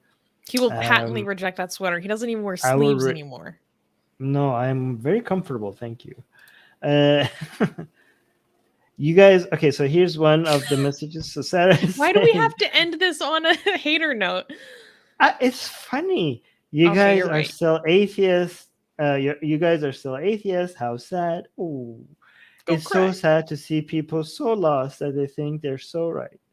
Oh, okay, Sarah. The level of self-awareness is below zero. That's all I have to say to that. What else do we have? I just go cry for us. 200, baby. 200. Yeah, okay. All right, guys. Thank you for the support. Thank you for the love. Make sure you like, and also please share our videos. Every single video that comes out, please share them and recommend our stream to anybody you know. Tell them that this is the only channel that has good takes on everything. Every other streaming channel has some good takes and some bad takes, but this is the channel if you want to be updated about global news, the interesting global news, and make sure that every single take is 100% right with zero flaws, almost as if it's divinely like inspired, right? Just like then subscribe to Atheist Republic. Just tell them like, yeah, they're like Atheist Republic proves the existence of God because that's the only way that this channel could exist and be this consistently accurate. Okay, because they must have a heavenly source of information and takes. Okay, so recommend us please to all your loved ones, every single one of them, even the ones that are like don't watch YouTube. Like you go to your grandma, go to everybody. Just tell them to subscribe to Atheist Republic. Okay, threaten them if they don't. Oh, No, I'm Armin, just- you can't say that on YouTube. He was No, I'm joking. kidding. He didn't I'm mean kid- it. I didn't mean. All right, Like, bye, you bye, didn't guys. do me like that. I'm Bye. so- bye.